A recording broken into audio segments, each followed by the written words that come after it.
The day started like any other hiking trip I had taken in the past few years. The sun was just beginning to peek through the trees when I loaded my pack into the back of my old SUV. The sky was a soft blue with wisps of white clouds stretched thin across the horizon.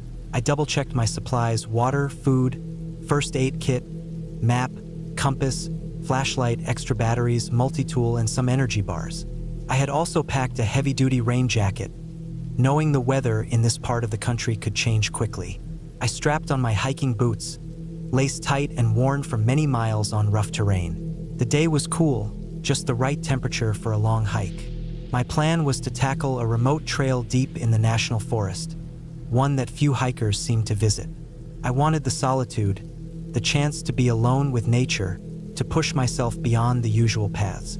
The trail was supposed to loop about 15 miles through dense woods, past old logging roads, and up a ridge with views of the river valley below.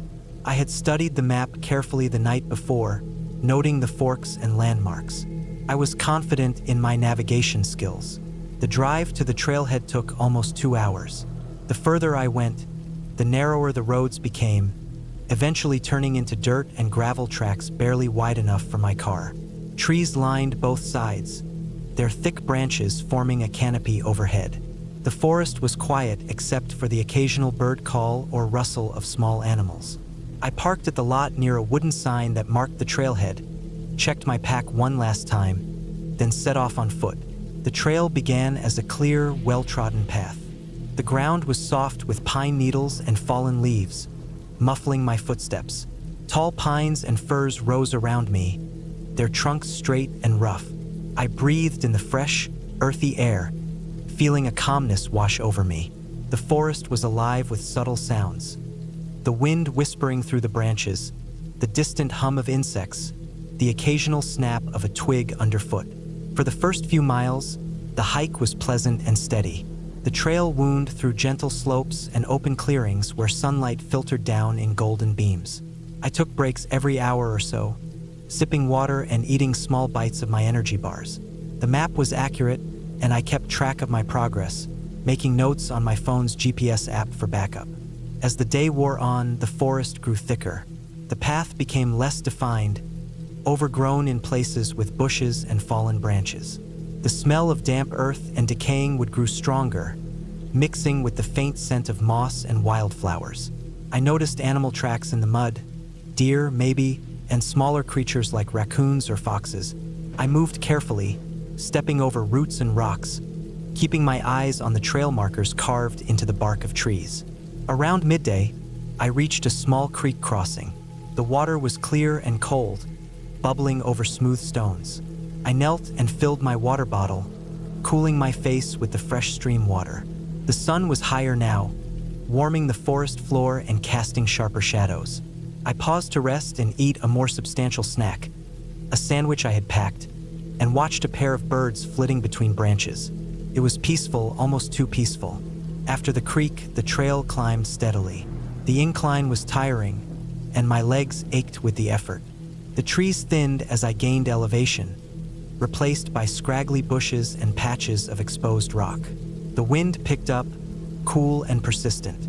I stopped frequently, catching my breath and scanning the horizon. The views were beginning to open up, with glimpses of the river valley stretching out below, a patchwork of green and blue. Then the trail split. I pulled out my map and compass to confirm the correct direction. There were two forks, one that appeared to loop around the ridge, and one that went straight ahead toward a higher peak marked on the map. According to the notes, the loop was safer but longer, while the direct path was more challenging and less traveled. I chose the direct path, eager to reach the peak by late afternoon. The next stretch was rougher. The trail was rocky and narrow with steep drops on one side. I had to be careful with each step, sometimes using my hands to steady myself on roots or stones. The forest was sparser here, with twisted trees shaped by the wind. The sky was darker, clouds gathering in patches above. As I climbed higher, a strange feeling crept over me. It was subtle at first, a sense of being watched, of unease. The wind sounded different, harsher, as if carrying distant voices. My skin prickled, and I kept glancing behind me, half expecting to see someone or something. but there was nothing but empty trail and swaying branches.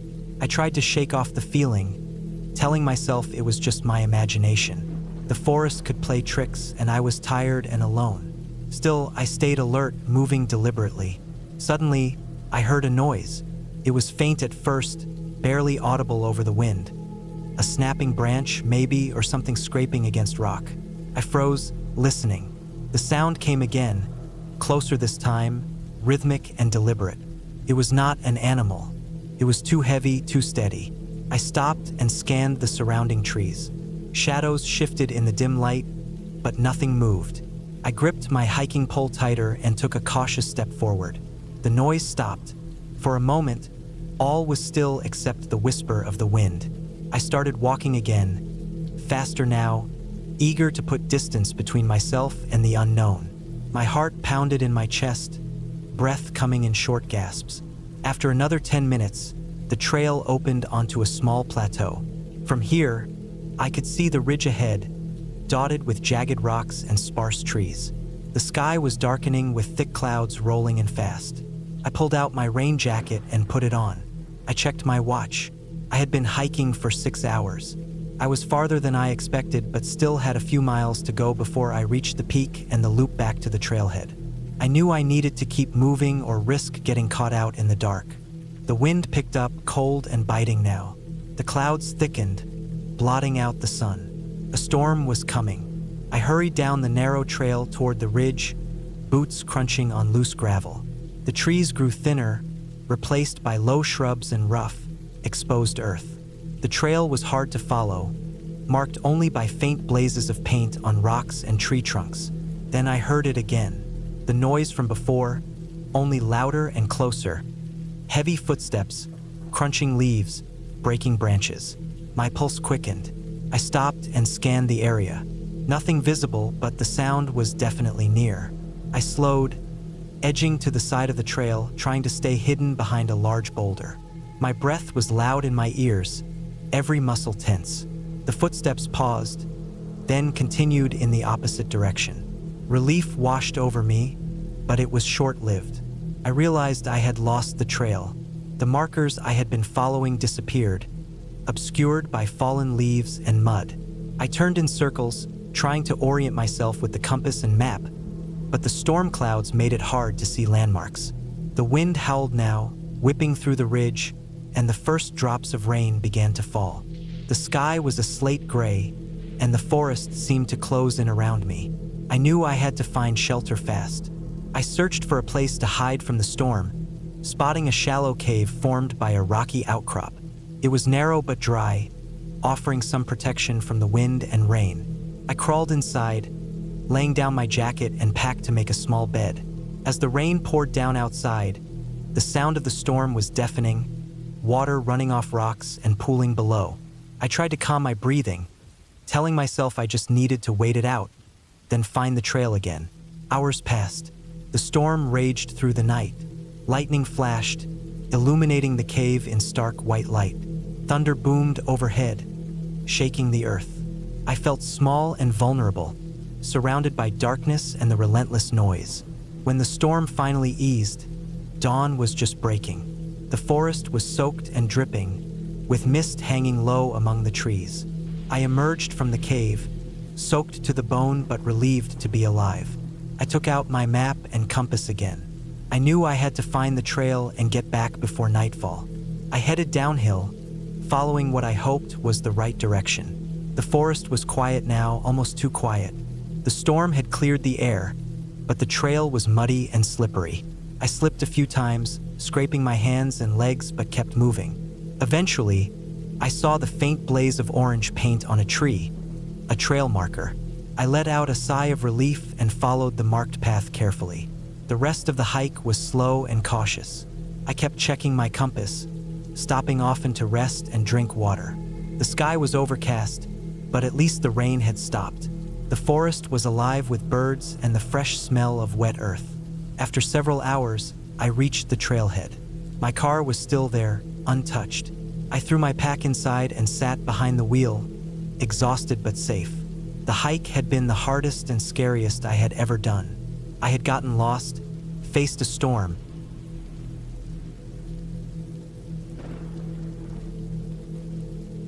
I've always loved hiking, not the easy strolls or the popular tourist paths, but the tough trails that few people take.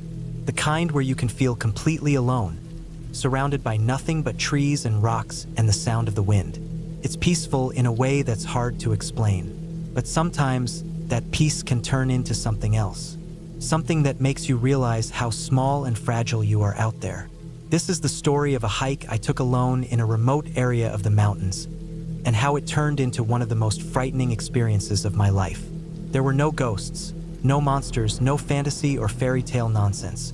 Just real danger and the raw feeling of being lost in the wild. I planned the hike for months. It was late summer, the weather was cool but not cold, and the trails were mostly dry. I chose a spot deep in a national forest that I had never explored before. The map showed a loop trail that was about 15 miles long, with some elevation gain but nothing extreme. I wanted a challenge but nothing I couldn't handle. I packed light but smart. A backpack with water, snacks, a first aid kit, a compass, a detailed paper map, a fully charged phone, though I knew signal would be spotty, a flashlight, and some extra clothes. I wore good hiking boots, comfortable pants, and a long-sleeve shirt to protect against bugs. I left early in the morning, just as the sun was starting to rise.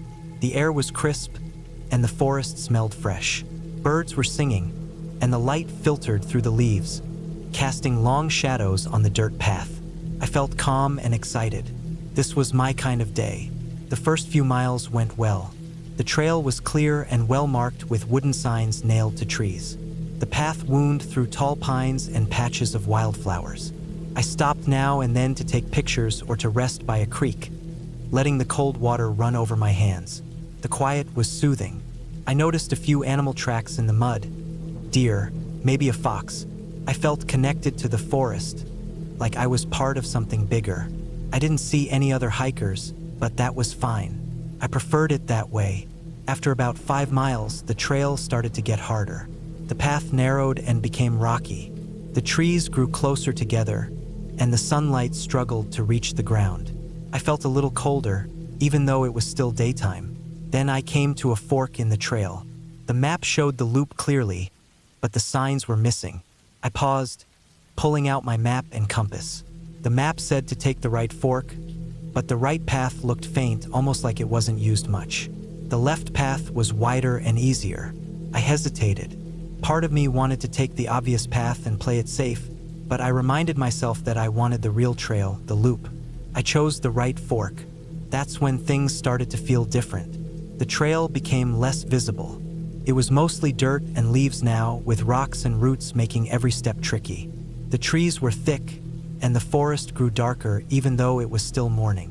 I kept checking my compass and map to make sure I was going the right way. As I walked, I started to notice more and more broken branches and flattened bushes around me. It looked like something or someone had passed through recently, but I saw no footprints, no trash, nothing that told me who or what. I told myself it was probably deer or other animals. Still, there was a quiet tension building inside me, the kind of feeling you get when you realize you might be a little out of your depth. After about 2 hours on this faint path, I realized something bad. I was lost. The trail markers had completely disappeared. The map showed a small stream crossing the trail, but I couldn't find it anywhere. My compass told me I was going in the general direction I wanted, but the landscape didn't match the map. The hills looked different. The trees were different. Panic started to creep in, but I forced myself to stay calm. I sat down on a fallen log and took a deep breath. I checked my phone. No signal. I tried calling emergency services. No answer. I had water, food, and some supplies. I wasn't in immediate danger. I just needed to find my way back to the main trail. I studied the map carefully. If I could find the main road, the highway that led to the trailhead, I could walk along it and find help. The map showed a river a few miles east. I decided to head that way. The forest got thicker and the undergrowth heavier. I had to push through brambles and thorny bushes that scratched my arms. My boots slipped on moss-covered rocks and fallen leaves. I fell twice, scraping my knees and hands. Every step was exhausting. The sun climbed higher, but the canopy above was dense, making the forest feel dark and cold even at midday. I stopped to rest more often. My water was running low, and the snacks I had were small and barely enough to keep me going. I started to feel dizzy at times, and my muscles ached. I tried to follow the sun's position to go east, but the tall trees made it hard to keep track. I used my compass constantly, but without clear landmarks, I was basically guessing. Sometimes I thought I heard noises, twigs snapping, leaves rustling. But when I stopped and listened, there was only silence. Hours passed. The sky began to turn orange and pink. I still hadn't found the river or any sign of the main trail. I was tired, scared, and cold. My shirt was damp with sweat and grime. My legs were scratched and bruised. I knew I had to find shelter soon or risk freezing at night. I found a small clearing and gathered some dry branches and leaves to make a bed. I wrapped my jacket around me and sat against a tree, trying to stay calm. The forest at night was a different world. The temperature dropped quickly, and strange sounds filled the air. Owl hoots, rustling in the bushes, the distant howl of a coyote. I kept my flashlight ready, shining it into the darkness every few minutes. I thought about my family and friends, about how worried they must be. I didn't want to think about how long I might be stuck here. I woke up stiff and sore. My water was almost gone. I forced myself to eat a granola bar and drink the last of my water. I knew I had to move. Staying put was dangerous. I picked a direction, north this time, hoping to find a road or a ranger station. I walked slowly, scanning the forest for any signs of human presence. I found some broken wire fencing, then old tire tracks in the mud. That gave me hope. After hours of slow walking, I finally heard something that made my heart race. The distant sound of a car engine. I ran toward it, pushing through bushes and branches. Then I saw it, a narrow dirt road cutting through the forest. I followed it until I reached a parking lot and a small ranger station. A man was there, surprised to see me. I told him I was lost and asked for help. The ranger radioed for a search team. I was given water, food, and a blanket. They told me that a storm had come through the area the night before, knocking down signs and flooding trails. No wonder I couldn't find my way. The search team said they had been looking for me since late afternoon the day before, when my family reported me missing. I felt relieved but exhausted. The thought of spending another night in the forest was terrifying. The experience changed me. I realized how easily nature can overwhelm you, how quickly comfort turns to fear, and how important it is to be prepared and cautious.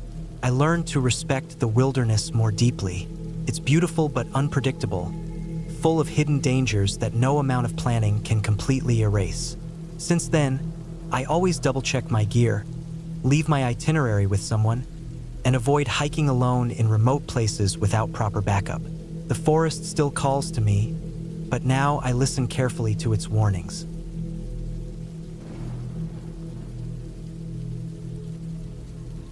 The day started like any other hiking trip I'd done before.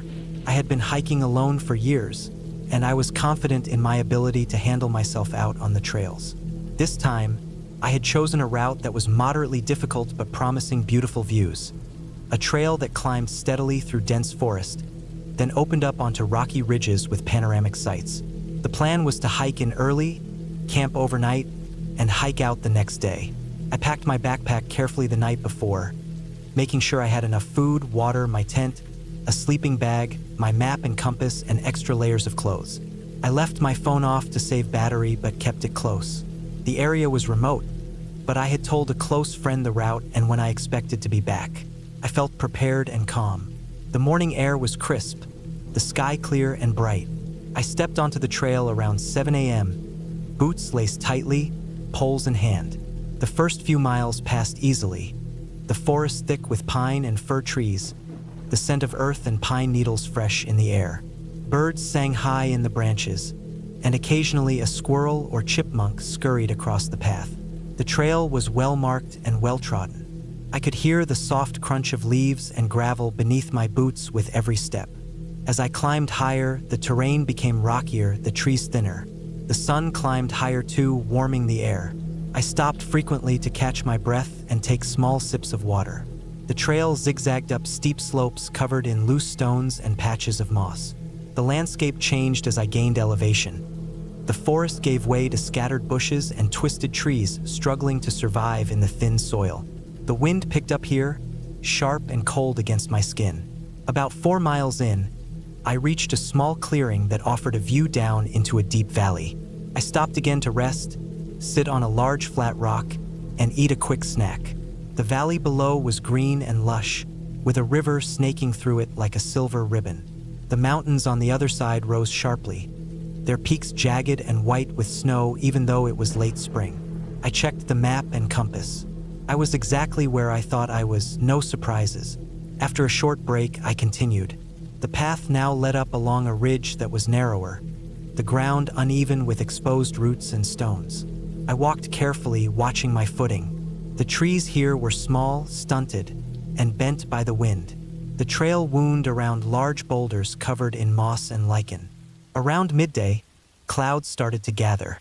The sun disappeared behind a thick gray blanket. The wind grew stronger. I pulled out my jacket and zipped it up tight. The temperature dropped quickly, and I felt a chill creep into my bones. I hurried on, eager to reach the campsite before the weather got worse. I came to a small stream trickling down the mountainside.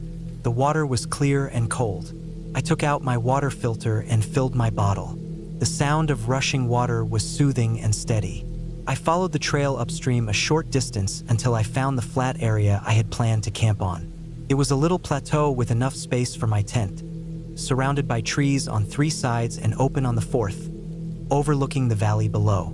I set up camp quickly, pounding stakes into the ground and pitching my tent with practiced ease. The wind rattled the fabric of the tent, making me double-check the knots and zippers. I gathered some dry wood for a fire and laid it near a circle of stones someone else must have made. The smell of damp earth and pine filled the air. As I prepared my dinner, the rain started, light at first, then steady and cold. I cooked inside the tent, careful not to spill anything. The sound of raindrops hitting the tent roof was calming, but also a reminder that the weather could turn worse. I went to sleep early, wrapped in my sleeping bag, listening to the rain and the occasional gust of wind. The night was restless. The wind howled through the trees, bending branches and shaking the tent. I woke several times, my heart pounding whenever the tent fabric slapped against me. Sleep came in fits, and I felt chilled despite the sleeping bag's warmth. Sometime before dawn, I heard it, a low, persistent noise outside the tent. At first, I thought it was just the wind or rain, but it was too rhythmic, too close. I held my breath, listening carefully. The noise came again, a soft scraping, dragging sound, like something heavy being pulled over rocks.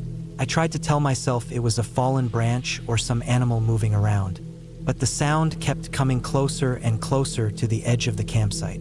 My heart rate jumped.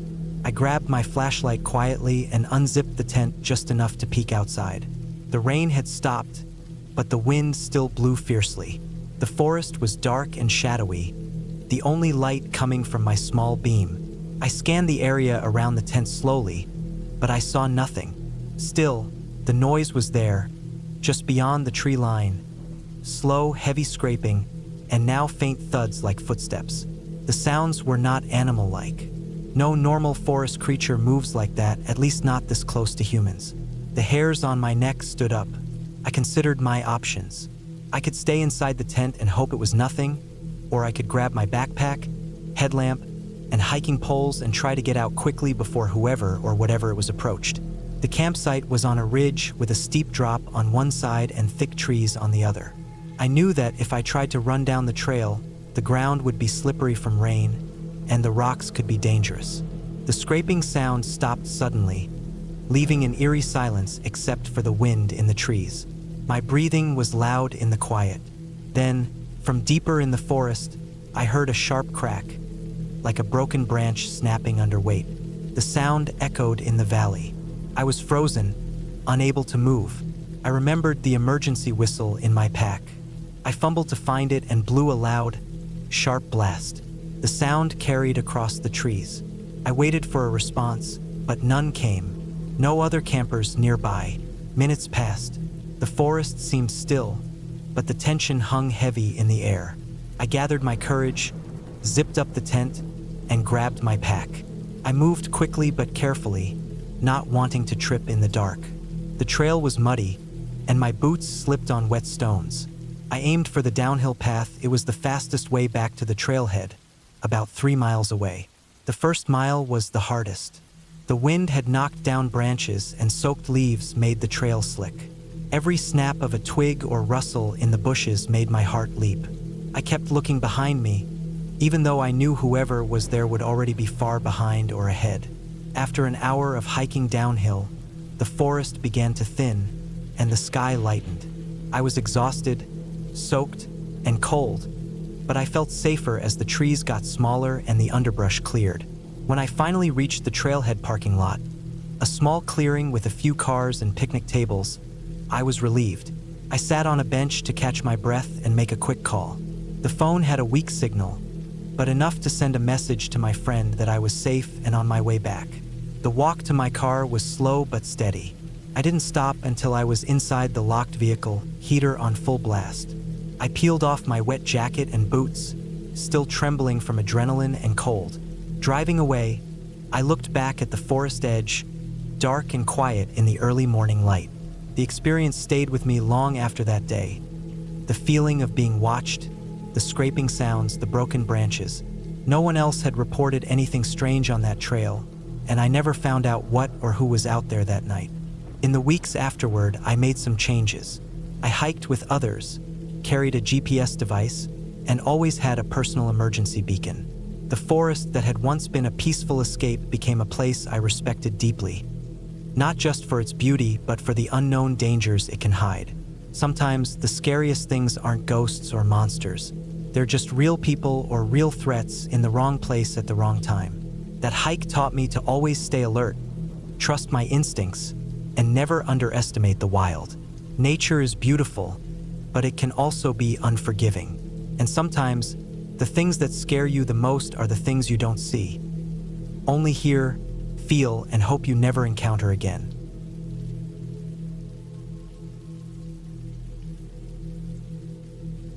I never thought a simple hiking trip could turn into one of the most frightening experiences of my life. I had always been an outdoors person, someone who found peace in the quiet of the woods, the soft rustle of leaves underfoot, and the way the sunlight filtered through the branches like scattered gold. I grew up hiking trails around my home and even led a few weekend hikes for friends when I had the time. But this trip, a solo venture on a trail in a national forest I had never visited before, was different. Something about that day stayed with me long after I left the woods, and I want to share exactly what happened in detail. I had planned the hike carefully for weeks. I was going to explore a section of forest I'd only read about in passing, a remote stretch with a network of lesser-known trails tucked between two ridges.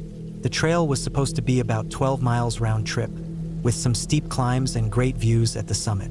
I had packed light but smart, a sturdy backpack with water, trail snacks, a map, a compass, a first aid kit, and a headlamp. I dressed in layers, prepared for the variable mountain weather. The forecast was clear, with a chance of light clouds later in the afternoon. Nothing concerning. I told a friend roughly where I was headed, just in case, and planned to be back by sundown. The morning started perfectly. I left early, around 7 a.m., driving to the trailhead before the sun fully rose. When I pulled into the small gravel lot, only a couple of cars were there. I felt a familiar excitement mixed with calm as I strapped on my backpack, tightened my boots, and stepped onto the trail. The first few miles were exactly what I expected. Soft dirt underfoot, mixed with patches of crushed pine needles, and the sound of small birds darting between branches. The forest was dense, mostly pine and fir with the occasional birch tree. The air smelled fresh and clean, slightly damp from an early morning mist that was already lifting. My legs moved steadily, my breathing measured as I climbed the steady incline.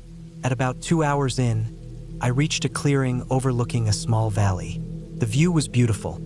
Rolling hills blanketed with forest stretched out before me, a patchwork of greens and browns under a pale blue sky. I stopped for a short break, pulling out my water bottle and sipping slowly while taking in the scenery.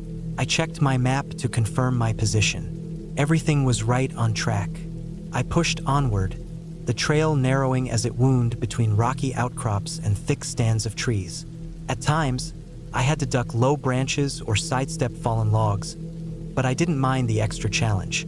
The forest was quiet except for the crunch of my boots and the occasional call of a distant hawk. The trail was well marked with faded orange blazes on the trees, but I kept an eye on my compass and map, staying alert. Around midday, I reached the steepest part of the trail. The incline grew sharper, and the trail became rocky and uneven. I slowed my pace, taking careful steps to avoid slipping on loose gravel or wet moss-covered stones. The sun was higher now, filtering through the canopy and casting long, dappled shadows. Sweat dripped down my back despite the cool mountain air. It was here that I noticed something odd, though at first I tried to brush it off. The forest seemed too still. No birds sang, no squirrels rustled, not a single insect buzzed.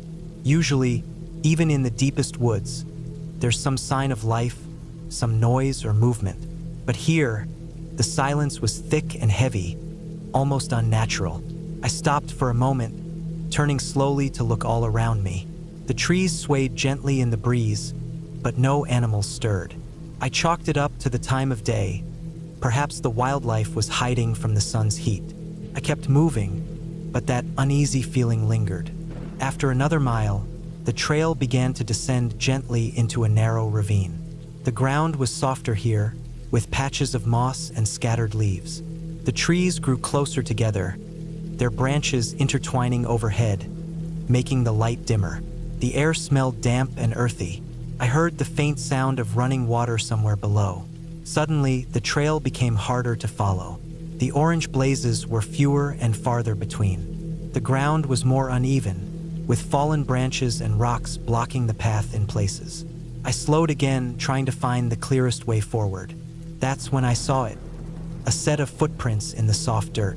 They were human-sized but strange. The toes were spread wide, and the prints seemed too deep, as if someone heavy had passed through recently. The prints headed down the ravine but didn't match the direction the trail should have taken. I hesitated, glancing back the way I had come. There was no one behind me, no sound except the faint rustle of leaves. I debated whether to follow the footprints or stick to the trail. My instincts told me to stay on the path, but curiosity gnawed at me. The footprints were fresh. Maybe someone was lost or hurt. Maybe they needed help. I decided to follow them carefully, keeping my map and compass handy. The path the footprints led me on was narrow and barely visible, winding down steep banks covered in brambles and ferns. The air grew cooler and damper as I descended. The sound of running water grew louder. Soon, I found myself at a small stream, the water clear and icy cold, rushing over smooth stones. The footprints crossed the stream and continued on the other side. I hesitated again. The forest here felt different. The trees were thicker, the shadows darker. The silence was complete. No birds, no insects, nothing. I moved forward slowly, boots sinking slightly into the wet earth. After about 20 minutes, the footprints stopped abruptly. No sign of where the person had gone next. No broken branches, no disturbed leaves. It was as if they had vanished.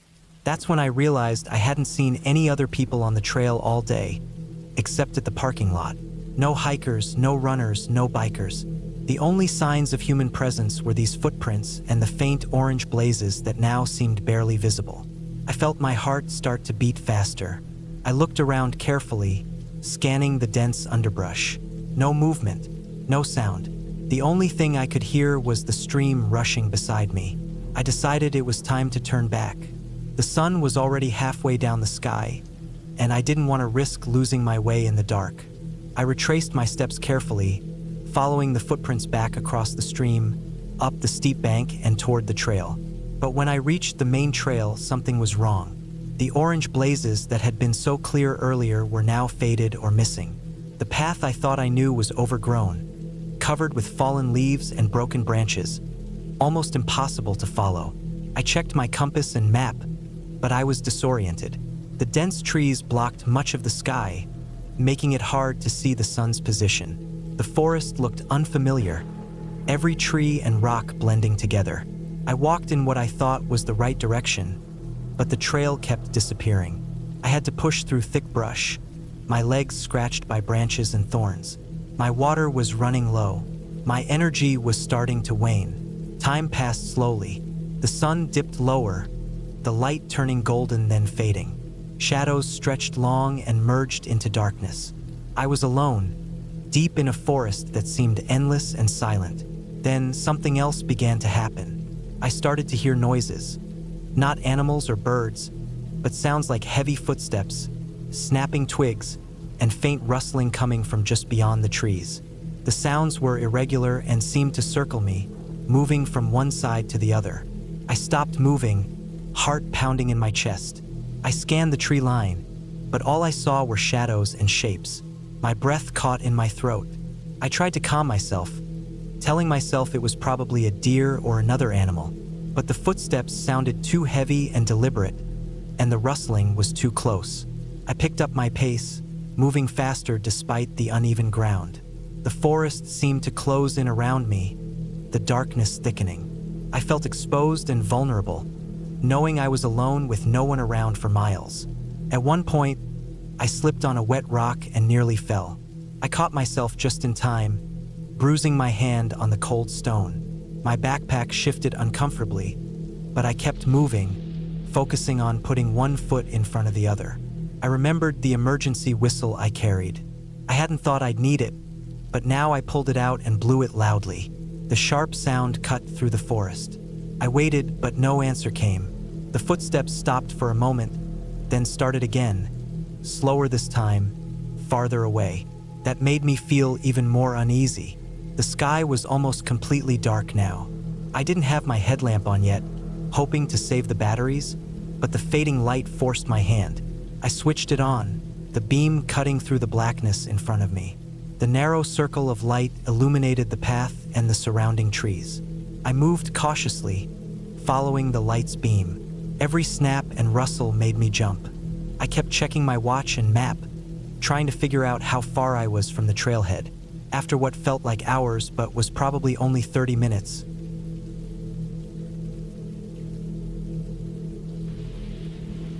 I never thought a simple hiking trip could turn into one of the most terrifying experiences of my life, but it did.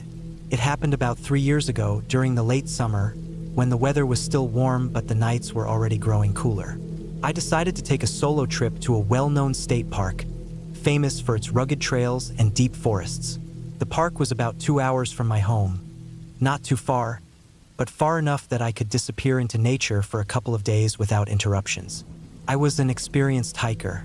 I'd done countless hikes before, some of them long and difficult, but nothing ever prepared me for what I would face on this trip. The trail I chose was called Blackwood Ridge. It was a popular route, known for steep climbs and beautiful views at the summit. I packed my backpack with the usual essentials: water, food, a map, compass, first aid kit, a flashlight with extra batteries, and some warm clothes. I also brought my phone, but I wasn't expecting much signal in the forest. The drive to the park was uneventful. The road wound through small towns and farmland before leading into dense woods. When I arrived at the trailhead, I was the only car in the parking lot. I felt a strange mix of excitement and calm. The air was fresh, filled with the scent of pine and damp earth. I put on my hiking boots, tightened my backpack straps, and set off down the trail. The first few hours were peaceful. The path was narrow but well-marked. Sunlight filtered through the canopy above, casting moving shadows on the ground. Birds chirped intermittently, and every now and then, a squirrel darted across the trail. I kept a steady pace, stopping occasionally to drink water or take photos of the scenery. The trail climbed steadily, and the deeper I went, the quieter the forest became, except for the occasional crunch of leaves underfoot. About 4 hours into the hike, I reached a clearing near the top of the ridge. From there, I could see the valley spread out below, a patchwork of trees, fields, and a winding river. The view was breathtaking, and I took my time resting, eating a sandwich, and soaking it all in. It was the perfect moment of solitude and beauty. I planned to camp near the summit, where a small flat area was marked on the map as a good spot for tents. After a short break, I continued along the trail, now heading into a denser part of the forest. The trees were older here, their thick trunks covered with moss and vines. The air was cooler and damper. The path became steeper and rockier, forcing me to watch my footing carefully. Around late afternoon, I found the camping spot. It was a small clearing surrounded by tall pines, with soft soil and enough space for my tent. I set up camp quickly, grateful for the warm weather that didn't demand a heavy sleeping bag yet.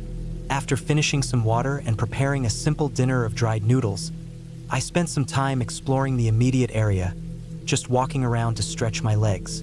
As the sun began to set, the forest grew dark quickly.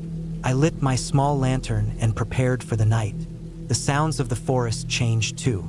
The daytime birds were replaced by the distant calls of owls and the rustling of small animals in the underbrush. I felt calm, wrapped in my sleeping bag inside the tent, with the soft hum of the forest outside. That's when the strange feeling started. It wasn't fear exactly, but a deep, gnawing unease. Something about the silence felt unnatural, as if the forest was holding its breath. My skin prickled, and I found myself glancing around the clearing, half expecting to see movement in the dark shadows just beyond the trees. I tried to shake it off. Maybe it was just my imagination running wild in the quiet. I turned off the lantern to save the battery and lay still, listening. The forest sounds had nearly stopped. No birds, no animals, no wind in the trees. Even the distant river's usual murmur seemed to have vanished. The silence was so complete it became oppressive. Couldn't sleep. I decided to get up and check my phone for any signal or messages, hoping a little distraction would calm me down. The screen flickered weakly, barely any bars. Just a blank screen. I was completely alone. Then I heard it, a faint crunching noise, coming from somewhere in the darkness beyond my tent. It was slow, deliberate, and repeated. Footsteps, not far but not right at my tent either. The sound was uneven, like someone stepping carefully between rocks and fallen branches. My heart started racing. I reminded myself that bears or other wildlife could make noises on the trail, but the footsteps didn't sound like an animal. It sounded too heavy and purposeful. I grabbed my flashlight and unzipped the tent cautiously. The cold air hit my face, and my breath formed little clouds. I shone the beam into the woods, scanning slowly. The light caught on the trees, the moss, and the rocks, but no figure appeared. The footsteps stopped. I stood there, frozen, listening hard. The forest was quiet again. I went back into the tent and locked the zipper shut. I wanted to believe it was just an animal or the wind playing tricks, but the feeling of being watched didn't go away. The next few hours were agonizing. Every little noise made me jump. I stayed awake, flashlight close, ready to defend myself if needed. My mind ran through every possibility. A lost hiker, a hunter, someone dangerous or worse, someone who shouldn't be here. Just as the sky started to lighten with the approaching dawn, I heard the footsteps again. This time they were closer, much closer. The crunching of leaves and twigs was right outside the tent. My heart nearly stopped. I grabbed my small pocket knife from my backpack. I whispered a silent prayer and prepared for whatever was coming. The footsteps stopped right outside my tent. Then, a loud snap of a branch breaking under heavy weight. A breath, harsh and ragged, came from the other side of the fabric. I held my breath, frozen in place. Minutes passed, or maybe seconds, but it felt endless. Then, slowly, the footsteps retreated, moving away from my camp and back down the trail. I waited until I was sure the person was gone before unzipping the tent and stepping outside. The forest was gray with early morning light. The ground was undisturbed except for the fresh footprints leading away. My first thought was to pack up and leave immediately, but I had at least another day of hiking planned, and I wasn't about to give up so easily. Still, I felt shaken, vulnerable, and watched. I decided to take a different route back down the mountain, one less traveled but still on the map. I hoped it would keep me away from whoever had visited me in the night. The descent was slower. The trail was rougher, steeper, and the forest darker with thick undergrowth. My legs ached, and my backpack felt heavier than before. About halfway down, I stopped at a small creek to refill my water bottle. As I knelt by the water, I noticed fresh footprints in the soft mud nearby. Big, heavy boots. They weren't mine. My stomach sank. I looked around, shining my flashlight despite the daylight. No one was there. I felt completely alone. I hurried onward, glancing over my shoulder every few steps. My pace quickened. The trail seemed longer, more tangled, and more confusing. The familiar landmarks I expected were gone, or maybe I was too tense to see them clearly. Hours passed. My legs were tired, and my throat dry. I knew I was close to the park entrance, but the trail curved unexpectedly and ended at a dense thicket. The map showed a path continuing, but I couldn't see it through the thick bushes and fallen branches. Panic crept in. I tried to push through the underbrush, but the plants snagged my clothes and scraped my skin. My backpack caught on low-hanging branches. I was exhausted and disoriented. I realized I was lost. The forest around me was still and quiet. The sun was low now, sinking fast behind the hills. I had no idea which way to go. I tried to retrace my steps, but everything looked the same. Trees, rocks, shadows. I found a small rock to sit on and catch my breath. My phone was dead, and my flashlight's battery was almost gone. I had enough water for now, but food was low. I debated whether to stay put and hope for rescue or keep moving and risk getting deeper lost. I decided to move. Staying still made me feel trapped and vulnerable. I chose a direction that seemed to slope downward, hoping it would lead to a road or the park exit. The path was rough and wild. I stumbled many times, my legs scraping against stones and roots. The air grew colder as dusk turned into evening. I was soaked in sweat but chilled at the same time. After what felt like hours, I spotted a faint light ahead. Not the sun, but something artificial. My heart jumped with hope. I hurried toward it and found an old ranger station, long abandoned and falling apart. The windows were broken, and the door hung open. I stepped inside carefully, wary but desperate. The place was empty, dusty, and smelled of mold and decay. I searched the station for any working phone or signal, but there was nothing. I found some old maps and a dusty...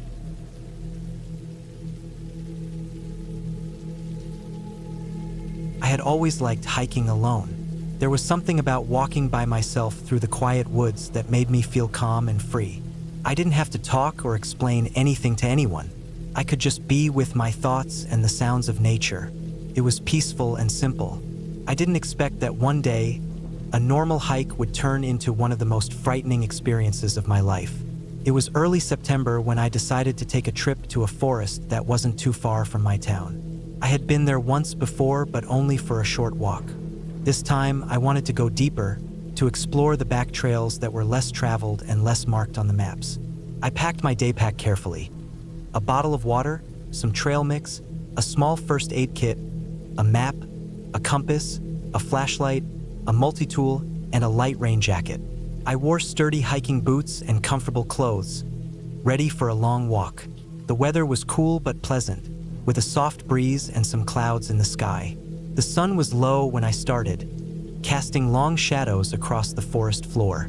The path began easily enough, a wide dirt trail lined with tall pine and oak trees. The smell of earth and pine needles filled the air. Birds sang quietly, and squirrels darted across the trail ahead of me. It was a perfect day for hiking. After about 2 hours, the trail started to narrow and wind up a small hill. The trees grew thicker, and the underbrush was dense. I noticed the path was less worn here, almost hidden by fallen leaves and branches. I had to stop several times to check my map and compass. I was sure I was on the right route, but the forest seemed to close in around me. The silence was deep. No birds, no wind, only the sound of my footsteps and my breath. The trail went up and up until I reached a small ridge. From there, I could see a glimpse of the valley below. It was beautiful, green fields, a small river sparkling in the sun, and a few houses far away. I took a moment to drink some water and eat a handful of trail mix. I decided to continue along the ridge. The path was rocky and uneven, but it offered a better view and a chance to find the other side of the forest faster. The trees were thinner here, and the ground was covered with moss and small wildflowers. I felt good. The air was fresh and cool. After about another hour, the trail started to descend steeply. Loose rocks and roots made it tricky. I had to be careful with every step. I focused on placing my feet firmly and keeping my balance. Suddenly, I heard a cracking sound behind me. It was faint, but clear enough to make me stop and turn around. There was nothing there, just empty forest. I waited, holding my breath. Then I heard it again, a twig snapping, like someone stepping on dry branches. My heart started to beat faster. I told myself it was probably a deer or another animal. The forest was full of life, but the feeling of being watched did not leave me. I walked faster, trying to get down the slope. My eyes darted from side to side, but I didn't see anything moving. The forest was still and quiet again. I kept telling myself to stay calm, to not let fear get to me. When I reached the bottom of the hill, I came to a small creek. The water was clear and cold. I knelt down and drank some water, then refilled my bottle. The sound of running water was comforting. I sat on a rock for a few minutes, resting and listening. Then I looked at my map and compass again. I realized I had to cross the creek to reach the next part of the trail. The bank was slippery, and the water looked a little deeper than I expected. I took off my backpack and put it on the shore. Then I stepped carefully into the creek. The water was cold but not too deep. I moved slowly, feeling the smooth stones beneath my boots. Halfway across, I slipped on a wet rock and almost fell. My heart jumped, but I caught myself on a tree branch hanging over the water. I laughed quietly at my clumsiness and finished crossing. On the other side, the trail led into a thick part of the forest. The trees grew close together, their branches twisting and blocking the sky. The light was dim, even in the middle of the afternoon. The air was heavy and still. I started walking again, but after a few minutes, I stopped. I felt strange, like something was off. The forest seemed too quiet, too empty. No birds, no insects, no rustling leaves. Just silence. I looked around, trying to find what was wrong. Then I saw it, tracks in the dirt. Footprints, but not from any animal I knew. They were large and heavy with deep marks. The shape was human-like but not exact. The toes were longer and spread apart, and the heel was broad. I froze, feeling a cold sweat on my back. I checked the footprints carefully. They were fresh, maybe a few hours old. They led into the forest, away from the trail. I wanted to turn back, but the path behind me seemed less safe now. I remembered the cracking sound I had heard earlier and the feeling of being watched. I decided to keep moving forward, but I stayed alert and quiet. As I walked, the footprints appeared again and again, sometimes crossing the trail, sometimes following beside it. I felt like I was being followed. I looked over my shoulder many times but never saw anything. The forest grew darker and denser. The ground was uneven, covered with roots and rocks. I had to watch every step. My legs were tired, and my water was running low. I ate the last bits of trail mix and kept going. Suddenly, I heard a low growl behind me. It was not loud, but deep and threatening. I stopped dead. My heart pounded in my chest. I scanned the trees but saw nothing. The growl came again, closer this time. I could smell something musky in the air. I realized it wasn't an animal I knew, maybe a wild dog or something bigger. I gripped my multi-tool tightly and started to walk faster. The growling faded behind me, replaced by heavy footsteps crunching on leaves. My fear grew, but I kept moving forward. I had to find a way out. The trail ended at a clearing with a small abandoned cabin. It was old and falling apart, with broken windows and a rusty door hanging on its hinges. The place looked forgotten for years. I wanted to avoid it, but I saw no other path. I needed shelter in case the thing behind me caught up. I stepped into the clearing and approached the cabin. The wooden floorboards creaked under my boots. Inside, the air was musty and cold. There was no furniture, only broken pieces of wood and scattered leaves. I checked the windows and doors. Nothing moved outside. The forest was silent again. I sat on the floor against a wall, trying to catch my breath. My hands shook. I listened for any sound. Hours passed. The sun set, and the clearing grew dark. I used my flashlight to look around, but the beam didn't reach far. I could hear distant sounds of night creatures, frogs, owls, and insects, but no footsteps. I thought about how I would get out in the morning. I checked my map again and saw a marked road about 2 miles east of the cabin. I decided to wait until daylight to head that way. Sleep came slowly, and when it did, it was light and restless. I kept waking up, listening for noises. Every shadow seemed to move. Every sound made me jump. At dawn, I packed my things quietly and left the cabin. The forest was still dark and damp with morning mist. I followed my compass east, moving as fast as I could. The forest felt less threatening in the daylight. Birds sang again, and the trees looked friendlier. I kept walking, using my map to stay on course. After 2 hours, I reached the dirt road. It was empty but wide and clear. I walked along it, hoping to find a car or someone soon. About an hour later, I heard the sound of a truck engine. I stepped aside as a pickup truck drove past. The driver waved but did not stop. I felt relief just seeing a vehicle. I continued walking down the road until I found a small ranger station. I went inside and told the people there about the strange footprints, the growling, and the cabin. They listened carefully and said they would send someone to check. I stayed at the station until someone came to pick me up and take me back to town. The experience stayed with me for a long time. I learned a few things that day. The forest is beautiful but can be dangerous, especially if you stray from marked trails. There are wild animals and sometimes unknown creatures. Fear is real and natural, but it should not stop you from being careful and prepared. I never saw what was following me in the forest. Maybe it was a wild animal, or maybe just my imagination fueled by exhaustion and fear. Either way, I don't regret going on that hike. It taught me to respect nature and to trust my instincts. Now, when I hike, I stay on marked paths, carry a GPS, and always tell someone where I am going. I carry pepper spray and a whistle just in case. I never hike alone in dense forests anymore. That day changed me. It reminded me that the wild is unpredictable and sometimes frightening, but with caution and respect, it can also be a place of growth and learning. I still love hiking, but now I am wiser and more aware.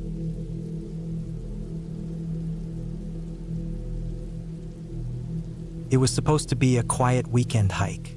I had time off work, and I wanted to get away from everything. No cell service, no noise, no people. I picked a remote trail in Wyoming I'd read about in a small hiking forum online. It wasn't a well-known trail, and that's what drew me to it. It was supposed to loop around an old fire lookout tower and follow a ridgeline with views for miles. A little over 20 miles total, and I figured I could do it in 2 days with a night of camping in between. I packed my gear, double-checked my maps, and left early Friday morning. I parked at a dusty pull-off where the trailhead started, marked only by a faded wooden sign half swallowed by weeds. There were no other cars. That felt like a good sign. I filled out a backcountry permit form from a small metal box near the entrance and stuffed it into the locked drop box. Then I adjusted my pack, locked the car, and started walking. The trail was narrow but easy to follow at first. Patches of snow still lingered in the shaded spots even though it was late May. I moved slowly, pacing myself. I had all day. Birds were calling from the trees, and I saw deer tracks in the mud. The forest felt still, like it hadn't been disturbed in a while. By noon, I'd climbed enough elevation to catch a view behind me. My car was just a tiny speck far below. I took a quick break, drank some water, and ate a granola bar. I checked my map and kept going. The trail began to narrow further, and switchbacks took me up a steep face toward the ridgeline. That's when I started noticing things felt different. I don't mean supernatural or weird, just off. The wind picked up hard, sudden bursts that made the pine trees groan and sway. A couple branches snapped and fell somewhere up the slope. I stopped and listened, thinking maybe there were animals nearby, but it was just wind. Still, I felt uneasy. The trail curved around the base of a rock outcropping, and I followed it without thinking much. But when I got to the other side, I realized I'd lost the trail. There were no markers, no obvious footprints, no flattened dirt path. just tall grass, pine needles, and rocks. I retraced my steps back around the outcropping. Still nothing. I checked the map again, but without a GPS marker, I had to rely on the topography. I wasn't far from the ridgeline, so I decided to bushwhack slightly uphill until I found the trail again. It wasn't the smartest decision, but I'd done it before. I figured it would just be a short detour. I climbed through brush and loose dirt, my boots sliding sometimes, grabbing at tree trunks to steady myself. I gained maybe 200 feet and still hadn't seen any sign of the trail. I was sweating hard, even in the cool air. I told myself I'd go just a little farther, and then I'd turn around if I didn't find anything. That's when I slipped. My left boot hit a patch of moss-covered rock, and I went down hard. My knee slammed into a sharp edge, and I slid a few feet down before grabbing onto a root. Pain shot through my leg, but I didn't think anything was broken. I sat for a few minutes, catching my breath. I checked my knee. The skin was torn open, and it was already swelling. I had a small first aid kit, and I cleaned the cut and wrapped it. It hurt when I bent it, but I could still walk. Slowly, carefully, I looked around. Everything looked the same. Trees, rocks, brush. I realized I wasn't sure which direction I'd come from. I'd been moving diagonally and looping around trees. I stood there for a long time trying to think. My compass was in my pack, so I pulled it out. North was that way. I tried to figure out where I was on the map, but it was just guesswork now. I picked a direction I hoped would take me back downhill and started moving slowly.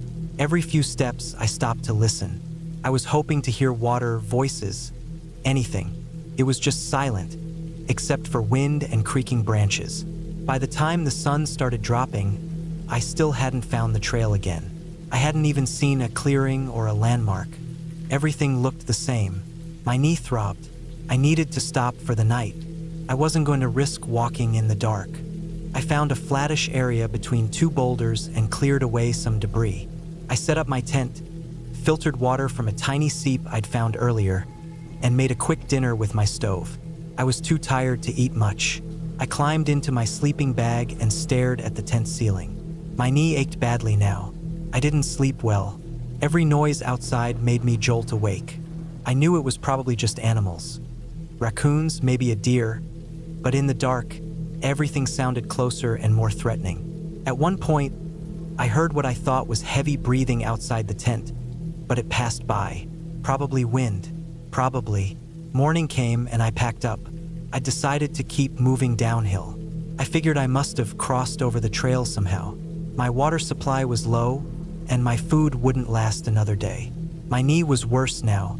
Every step sent a sharp pain up my leg, but I had to keep going. I moved for hours. Still no trail. No sign of human activity. Just forest. I tried yelling once, just in case someone was nearby. Nothing. My voice felt swallowed by the trees. Around mid-afternoon, I came to a dry wash. It looked like a small stream bed that only ran during snowmelt. I decided to follow it, hoping it would lead to a bigger creek or a trail. The rocks were loose and hard to walk on, and I fell a couple times, but at least it was a direction to follow. After a few more hours, I found water. A small creek running clear. I drank, refilled my bottles, and kept going. I was limping badly now, and every part of me hurt. My pack felt twice as heavy. I kept thinking I'd see a road or a fire pit or even tire tracks, but nothing. It was my second night in the woods. I didn't even set up the tent. I just unrolled my sleeping bag under a tree and laid there. I was too tired to care about bears or weather. I ate a protein bar, sipped water, and passed out. When I woke up, I knew I was in trouble. My knee was swollen to the size of a melon, and I couldn't put weight on it. I had to use a stick as a crutch, hobbling along the creek, hoping I'd come across something. Midday, I heard something. A motor. I froze and listened. It was faint, but it was there. I moved toward the sound, crashing through the brush, not caring anymore.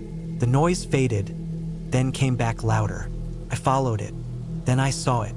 A dirt road barely more than a track, and a truck, parked and idling, with a man pulling tools out of the bed. I stumbled out of the trees, waving both arms. He looked up, startled, then ran over to me. I could barely talk. I was crying, trying to explain everything, but I think he could tell I was in bad shape. He helped me into the truck, gave me water, and radioed someone. Within an hour, we were at a ranger station. They called for a medic. I was dehydrated, exhausted, and probably had a torn ligament in my knee, but I was alive. I spent the next few weeks recovering. My knee needed physical therapy. I told people I got lost, but I left out how much it rattled me, how I'd never felt so alone, so helpless. I'd been hiking for years, and I thought I knew what I was doing. Now, I always tell people never leave the trail. No matter how confident you feel, how short the detour seems, stay on the path. I got lucky, really lucky. I haven't been back to that part of Wyoming. I don't think I ever will. I still hike, but I plan better. I carry a satellite beacon now. I leave a detailed itinerary. I check in. That weekend taught me a hard lesson. Nature doesn't care how experienced you are. One wrong step can turn a peaceful hike into a survival test. And the only one who can save you is yourself, if you're lucky enough to get the chance.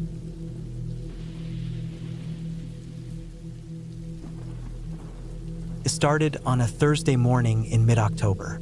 The air was sharp with that cold snap that always hits Indiana before Halloween, when the trees go full color and the sun still shines but doesn't warm you up the way it should. I had the whole week off work, and I'd been planning this hiking trip for months. I wanted to do something completely alone, just me, the woods, and a solid trail under my boots. I chose a stretch of the Tecumseh Trail that ran about 42 miles from Morgan Monroe State Forest down near Brown County. My goal wasn't to finish it all, just to hike out about 15 miles, find a good camping spot off the trail, and then head back after a night or two. I parked my truck in a small gravel lot just off Low Gap Road around 7:45 a.m. There was one other car in the lot, an old Subaru with fogged-up windows and a bunch of bumper stickers. I tightened the straps on my pack, double-checked the GPS, and started walking. The sun was barely over the trees, sending thin yellow light across the trail. The leaves were a mix of orange and red, dry and brittle underfoot. Everything looked picture-perfect. I felt good, confident, calm. The first 5 miles were easy. The trail wound through gently rolling hills, with patches of rock and roots, but nothing too rough. I stopped to drink water near a dry creek bed and ate a granola bar without really taking off my pack. I had trained for this, walking every morning with a loaded pack through town. I figured I'd do about 8 or 9 miles the first day and set up camp by mid-afternoon. That way I could build a fire and relax before dark. Around mile 7, things got rougher. The trail started to climb up and down more sharply, and I had to watch my footing. Some switchbacks were slick with wet leaves, and I had to dig my boots in carefully to avoid sliding. I noticed a few places where deer had trampled the side of the trail, and twice I spotted raccoon prints in the soft earth. It was quiet, not eerie quiet, just normal woods quiet. Birds, wind in the trees, the occasional squirrel scuttling off. Nothing felt off. By 2:30 in the afternoon, I found a small clearing about 30 yards off the trail. It looked like others had used it before. Flattened leaves, a circle of stones for a fire, even a makeshift log bench someone had left. I dropped my pack, stretched my legs, and got to work setting up camp. I pitched my small tent facing the east side, cleared the fire pit of old ashes, and gathered dry sticks and wood from nearby. Took me about 40 minutes to get everything in place. I ate some dried sausage and a handful of almonds, then sat on the log bench, listening to the wind shift. It had a bite to it now, colder and less friendly. By sundown, I had a decent fire going. The sky turned a pale purple behind the bare treetops. I sat close to the flames, letting the heat soak into my boots and thighs. I kept an eye on my GPS, even though I wasn't going anywhere. I just liked checking in. I had also brought a backup battery pack, so I charged my phone while watching the fire pop and crack. I was dozing off a bit when I heard something crunch in the woods behind me. I turned quickly, scanning with my headlamp. It wasn't anything major, probably a raccoon or maybe a deer moving through the brush. Still, I stood up, took a long look, and made a slow circle around the camp. Everything seemed fine. The fire was strong, and I was bundled up enough not to worry. Still, I loaded my knife into my pants pocket, just for peace of mind. I crawled into the tent around 10 p.m. and zipped up tight. The cold crept in fast once the fire died down. I burrowed into my sleeping bag, wearing my base layers and a wool hat. I fell asleep pretty fast, lulled by the sound of wind in the trees. But sometime around 2:30 a.m., I woke up sweating and confused. At first, I thought it was a bad dream, but I realized my tent was warmer than it should have been. Then I heard it, a low, dragging sound, like something scraping over leaves. I lay still, trying to listen through the fabric. Then it stopped. I sat up slowly, unzipped the door, and poked my head out. I didn't see anything, but my fire had been stirred up. The embers were glowing more than they should have been, like someone had moved the logs. My food bag was still up in the tree, untouched. I circled the camp again, flashlight scanning every corner. Nothing. I barely slept after that. I just lay there, alert, listening. The sound never came back, but I couldn't shake the feeling that something had been there. Not watching, just close. When daylight broke, I packed up quickly. My plan had been to stay a second night, but I didn't feel right anymore. I ate a protein bar, drank a bottle of water, and set out back the way I came. About 3 miles into the return hike, I noticed something strange. There were boot prints on the trail that hadn't been there yesterday. Fresh ones, deeper than mine. Someone had followed the trail after I passed through. I paused and looked around. No one was there, but every time I stopped walking, I thought I heard something faint, like distant footsteps. I convinced myself I was just being paranoid, but I picked up the pace anyway. The trail seemed longer on the way back. Maybe it was the anxiety. Maybe I was just tired, but I felt watched the entire time. I didn't see another person the whole day. No other hikers, no signs of people except those boot prints. And something else. In one section, I found a tree with bark peeled off in long strips, and something had been carved into it. Just a line of vertical slashes, like someone marking time or tracking something. I took a picture with my phone, but didn't linger. By the time I got back to the truck, the sun was dipping low. The Subaru was still there, untouched. I looked in the window as I passed. There were blankets and trash inside, but no sign of anyone. I unlocked my truck fast, threw my gear in the back, and left. I didn't stop until I hit Bloomington, where I pulled into a fast food drive-thru and ate in the parking lot. Later that night, when I got home, I went back through the GPS logs and photos. Everything checked out. The map showed my full route, nothing unusual. But in the last photo I took, the one of the carved tree, I saw something strange. Way in the background, almost hidden between 2 trees, was a faint outline. Tall, standing still. I zoomed in until the pixels broke apart, but I couldn't see a face or clothes, just a shape. I didn't go back out on a solo hike for almost a year after that. I kept the photo, though.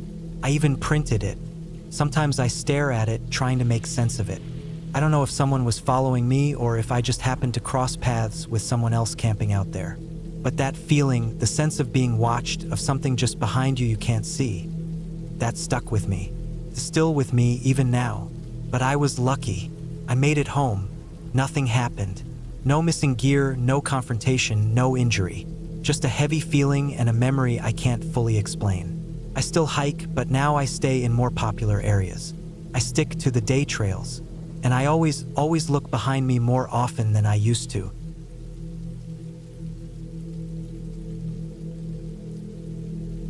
I never planned on going hiking that weekend. The idea had popped up on a whim, a fleeting thought during the monotony of work and city life. I was desperate for a break. Somewhere quiet, somewhere away from screens and cars, where I could lose myself in the simple act of walking. So I picked a trail on a map that looked promising, somewhere not too far from home, but just wild enough to feel like I'd escaped. The night before, I packed carefully. A day pack with water, snacks, a small first aid kit, a flashlight, a map folded and refolded. My boots were worn but still sturdy. I made sure my phone was fully charged, and I took a portable charger just in case. I told a friend where I was going, just so someone knew. The plan was simple: a solo hike up the ridge, then back down before dark. Nothing complicated, no overnight camping. Just a few hours to clear my head. Morning came cool and crisp, with the kind of soft sunlight that makes everything look sharper and fresher. I drove to the trailhead, parked in a small gravel lot surrounded by tall pines. There were no crowds yet, just a few cars scattered around. The air smelled of damp earth and pine needles. I stretched and adjusted my backpack, feeling the familiar tightness of the straps on my shoulders. The trail started easy enough.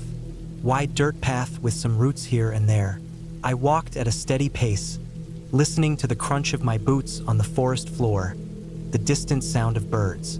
The trees leaned overhead, creating a green tunnel that dappled the sunlight. The forest felt alive but calm.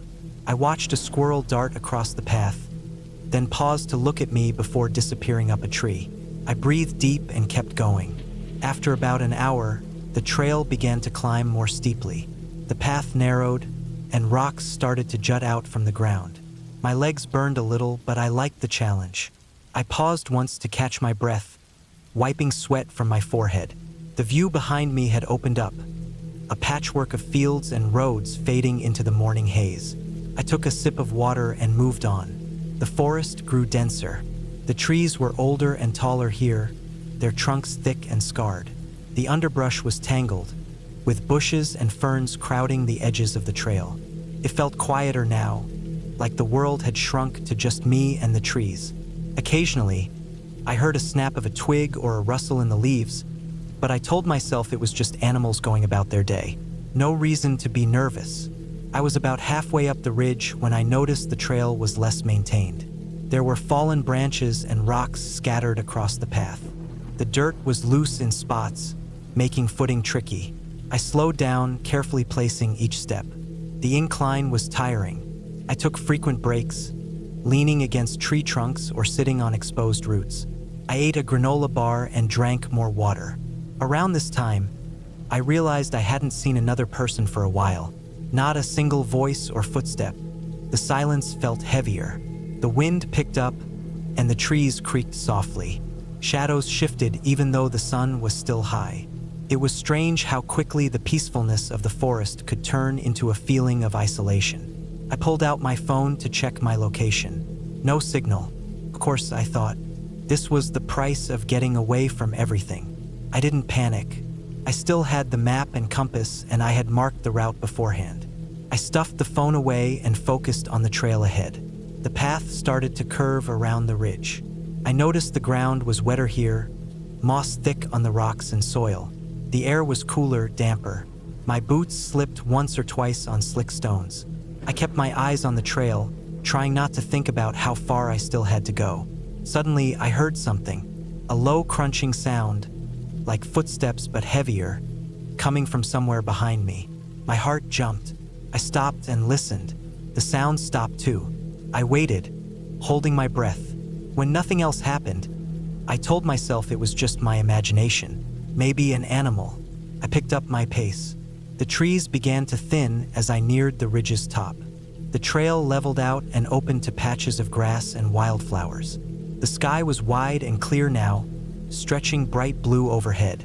I felt relief wash over me. I had made it to the summit.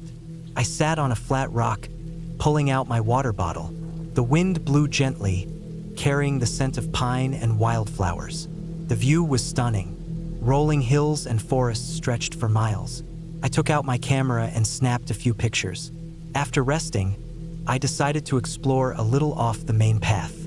I was curious about a narrow trail that seemed to lead down the other side of the ridge. It looked less traveled but still visible. I figured I could loop back later and reconnect with the main trail. The narrow trail was rough, with loose gravel and some small bushes scratching at my arms. The slope was steep in parts, making me careful with every step. As I went down, the forest closed in again, dark and cool. The silence was heavier here. I passed an old broken fence running along the side of the trail. It looked like it hadn't been maintained for years. The wood was gray and splintered, leaning at odd angles. I wondered who had put it there and why. As I walked further down, the trail became less clear. Some spots were covered with fallen leaves and branches. I had to push through a few thorny bushes and step over a fallen tree. My legs were tired, and my feet ached, but I kept going. Suddenly, the trail ended abruptly at a steep drop-off. I hadn't expected this. I looked around but didn't see any way to continue safely down. The edge was lined with loose stones, and below was a thick forest floor far beneath. I realized I must have taken a wrong turn somewhere. I felt a pang of panic. I was off the map now. My phone still had no signal. The sun was moving lower, and I didn't want to be stuck here after dark. I looked back the way I had come, but the path was obscured by shadows and trees. I took a deep breath and tried to calm myself. I retraced my steps carefully, moving slowly over the rough terrain. After a while, I found the main trail again. Relief flooded me, but then I noticed something strange. There were footprints in the dirt. They looked fresh, large, heavy. Not mine. They led in the same direction I was heading. I followed them with my eyes but saw no one. The forest was still and silent. My skin prickled. I quickened my pace, feeling like I was being watched. I kept looking over my shoulder but saw nothing. The trail twisted and turned, and I tried to focus on putting one foot in front of the other. Suddenly, the footprints stopped. I stopped too. No sound but the wind. I was alone again. I shook off the feeling and kept walking. By now, the sun was setting fast. The light filtered faintly through the trees, casting long shadows. The temperature dropped, and I pulled my jacket tighter. The forest felt different in the fading light. The trees seemed taller, their branches reaching like fingers. Every crack and rustle sounded louder. I kept checking my map, trying to find the shortest way back to the car. I heard the footsteps again, closer this time, faster. I froze, but no one came into view. I started running. The trail was uneven and slippery. My breath was ragged. I stumbled once but caught myself. I kept running, heart pounding, chest burning. I just wanted to get out. Finally, the trees thinned. I broke into a clearing. The gravel parking lot was just ahead. I sprinted across it, nearly falling. I reached my car, unlocked the door with shaking hands, and climbed inside.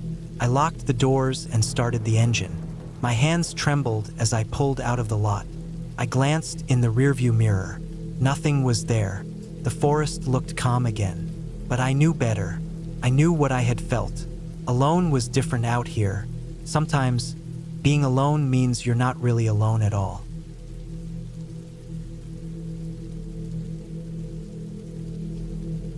I never expected a simple hike would turn into one of the most terrifying experiences of my life. It was supposed to be just a day trip, a chance to escape the noise of the city and spend some time alone in the woods. I didn't want anything complicated or dangerous, just fresh air, some exercise, and maybe a few photos. I never thought I would come face to face with something so real, so raw, that it would leave me shaken for weeks after. This is the story of that hike, the trail I chose, and the moment when everything changed. I planned the hike for a Saturday in late spring. The weather forecast had been perfect for days. Clear skies, warm but not too hot, a light breeze. I packed my usual gear, a small day pack with water, snacks, a map, my phone, a first aid kit, and a flashlight just in case. I wore sturdy hiking boots, jeans, and a light jacket tied around my waist. I left my car at the trailhead parking lot early in the morning, around 7 a.m., before the sun was fully up. The parking lot was nearly empty, save for a few cars scattered around. The place felt calm, quiet except for the birds. The trail was well marked, running through a state forest I'd never been to before. According to the map, it was a 10-mile loop with some moderate elevation changes, some rocky patches, and a few open meadows. I started walking, feeling the cool morning air on my face and listening to the crunch of my boots on the dirt path mixed with twigs and dried leaves. The trees were tall and thick, mostly pines and maples, their branches just beginning to fill with fresh green leaves after winter. The forest smelled like pine sap and damp earth. At first, the trail was peaceful. I passed small patches of wildflowers, tiny white ones and little bluebells, and a few squirrels darting around in the underbrush. The path wound up gently, with occasional rocks to step over or around. I kept a steady pace, taking sips of water and stopping to take photos every now and then. The sunlight filtered through the canopy, creating patterns of light and shadow on the ground. It was the kind of place that felt like it hadn't changed in 100 years. About 3 miles in, the trail started to get a little rougher. The trees grew closer together, and the ground underfoot was uneven, with exposed roots and loose stones. The smell of pine faded, replaced by the muskier scent of damp soil and decaying leaves. The sound of birds became less frequent too, replaced by the soft rustle of leaves in the breeze. The trail climbed steadily, and I felt my legs start to tire a bit, but I kept going. I was excited to reach a viewpoint marked on the map, a place overlooking a small valley. I took my time as I climbed the last steep section to the lookout. When I got there, I sat on a flat rock and looked out over the valley below. The trees stretched out like a green sea, broken here and there by small clearings and a narrow river winding through. It was beautiful, quiet, and I felt a sense of calm wash over me. I ate a granola bar, drank some water, and rested my feet. After about 20 minutes, I decided to keep going. The trail led down from the lookout, crossing a narrow wooden bridge over a small stream. The water was clear and cold, running over smooth stones. I stopped to splash some on my face and take a deep breath. This part of the trail felt different, somehow darker. The trees were denser here and the path narrower. I told myself to stay focused and keep moving. Not long after crossing the bridge, the trail forked unexpectedly. There was a signpost with 2 arrows, one pointing left to the loop's continuation, the other right to a nature walk trail that circled back to the parking lot. I checked my map and saw that the loop was a left turn, so I went that way. The path grew even rougher, steeper, and less defined. I started to notice small things that made me uneasy. Broken branches lying across the trail, animal tracks that looked fresh, and patches of crushed grass as if something large had passed through recently. I shrugged off the feeling and kept going. Around this point, I also noticed the sky starting to cloud over, thin gray clouds moving in quickly from the west. It wasn't supposed to rain until later in the afternoon, so I didn't worry much. But the change made the forest darker. The tall trees blocked most of the light, and shadows gathered along the path. The air felt heavier, colder. I pressed on, but the trail kept getting harder to follow. The dirt path turned into a narrow track between bushes and fallen trees. The forest floor was uneven, with hidden roots and rocks that threatened to trip me.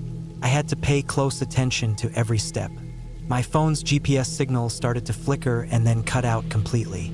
I tried not to panic. I still had the paper map and compass, and I trusted my sense of direction. After walking for another 45 minutes, I came to a small clearing with a cluster of boulders. The place looked untouched, like nobody had been here for years. I decided to take a break and drink some water. I sat down on a flat rock, listening to the silence around me. No birds, no animals, just the occasional creak of branches in the wind. As I rested, I started to hear something else, a faint noise far off in the distance, like a low rumble or a distant shout. It was hard to tell, but it sounded like human voices. I froze and listened carefully. The noise stopped almost as soon as it started, replaced again by silence. Maybe I imagined it, I thought. The forest can play tricks on you. I got back up and tried to find the trail again, but it wasn't where I expected. The markers on the trees had disappeared, or maybe I missed them. I checked my map and compass again, and I realized something was wrong. I wasn't on the main loop anymore. Somehow I had taken a wrong turn or the trail had vanished. I started walking carefully, trying to find any sign of the path. I headed east, thinking that would lead me back toward the parking lot. But the forest was thick here, and every step was harder than the last. The sun was lower now, filtered through the clouds in pale gray light. I felt cold sweat on my forehead even though the temperature was dropping. I tried calling my phone again. Still no signal. I sent a few texts hoping they would send when I got service. I thought about turning back to the clearing, but that meant walking deeper into the woods with no clue where I was. At that moment, a loud snap of a branch breaking nearby made me jump. My heart pounded in my chest. I looked around, but I saw nothing, just the dense trees and the shadows. I told myself it was probably a deer or a bird, but I couldn't shake the feeling that something was watching me. I kept moving, stepping carefully, my eyes scanning every inch of the forest floor and every tree trunk. The sky darkened more, the clouds thickening until the world seemed shrouded in gray. The wind picked up, rustling the leaves and making the branches creak above me. After what felt like hours but was probably closer to one, I found a small, narrow creek cutting through the forest. I followed it downstream, hoping it would lead to a road or a larger river. The ground was muddy and slippery here, and the water was cold and clear. I knelt down and drank some, feeling a brief sense of relief. But then I heard it again, voices. This time closer, more distinct, but muffled by the trees. It wasn't a friendly sound. It was hard to describe exactly, but the tone was aggressive, hurried, like people arguing or shouting orders. I froze and strained to listen. The voices stopped suddenly, and again silence fell. Panic set in. I realized I might not be alone in the woods. I wasn't sure if these were hikers, hunters, or something else. My mind raced with possibilities. I thought about the news stories I'd read before about people getting lost or attacked in isolated areas. I started walking faster, moving away from the creek and trying to find higher ground. The forest grew even darker, the trees thicker, and the underbrush denser. I was tired, thirsty, and scared. My legs ached from all the climbing and uneven terrain. As the sun disappeared completely, night took over. The temperature dropped sharply. I pulled my jacket back on and used my flashlight. The beam cut through the darkness, lighting up patches of moss, twisted roots, and tree trunks covered in fungus. Every little noise made me jump. The rustle of a small animal, the snap of a twig, the distant hoot of an owl. I tried to stay calm, remembering my training to stay put if I was lost, but the thought of being alone in this cold, dark forest was terrifying. I kept walking, hoping to find a trail, a road, or some sign of human presence. Eventually, after what felt like endless wandering, I saw a faint glow ahead. I approached slowly and realized it was a small campsite, maybe 2 or 3 tents set up in a clearing. There was a campfire smoldering, the last embers glowing faintly in the night. I called out softly, hoping someone was there. No answer. I circled the campsite, looking for clues. There were backpacks and empty food wrappers, but no people. The fire looked recently used, but was clearly abandoned. My heart sank. Something was wrong. I stayed near the fire for a while, gathering wood to keep it burning. I built a small fire and sat close, feeling the warmth against the cold night.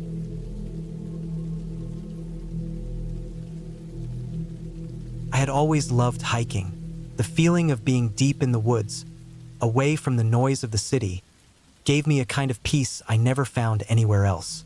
It was the quiet, the smell of the pine trees, the soft crunch of dirt and leaves beneath my boots, and the way the sunlight filtered through the branches. I spent most weekends exploring new trails, sometimes alone, sometimes with a friend, but mostly by myself because I liked the solitude. I planned every hike carefully, checked maps, weather reports, packed enough food and water, carried a first aid kit, and always left a detailed plan with someone at home. Safety first. One summer, I decided to hike a section of the Appalachian Trail that was supposed to be beautiful but less traveled. It was late July, the kind of summer day that starts cool in the morning but quickly turns hot by afternoon. I packed light but took everything I thought I might need for a full day out. Water, snacks, a rain jacket, a map, compass, a headlamp just in case, and my phone with GPS. I was ready. The trailhead was easy to find and the start of the hike was exactly as I expected. Wide dirt paths with tall trees lining both sides. Birds chirped, a gentle breeze stirred the leaves, and the ground was soft underfoot. I moved steadily, enjoying the rhythm of walking, stopping every now and then to take a drink or look around. The trail had gentle slopes, some rocky patches, and occasional clearings with wildflowers. I was happy and calm. After about 2 hours, the trail began to narrow and climb more steeply.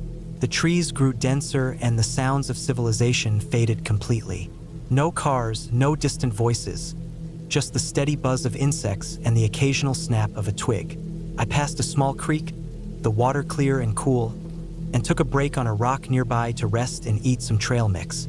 I noticed the air was getting warmer and more humid, and a faint smell of wet earth and moss filled my nose. After resting for 15 minutes, I continued. The trail led up a ridge and then dropped into a thick forest valley. The sun was high now, shining through gaps in the canopy in bright shafts.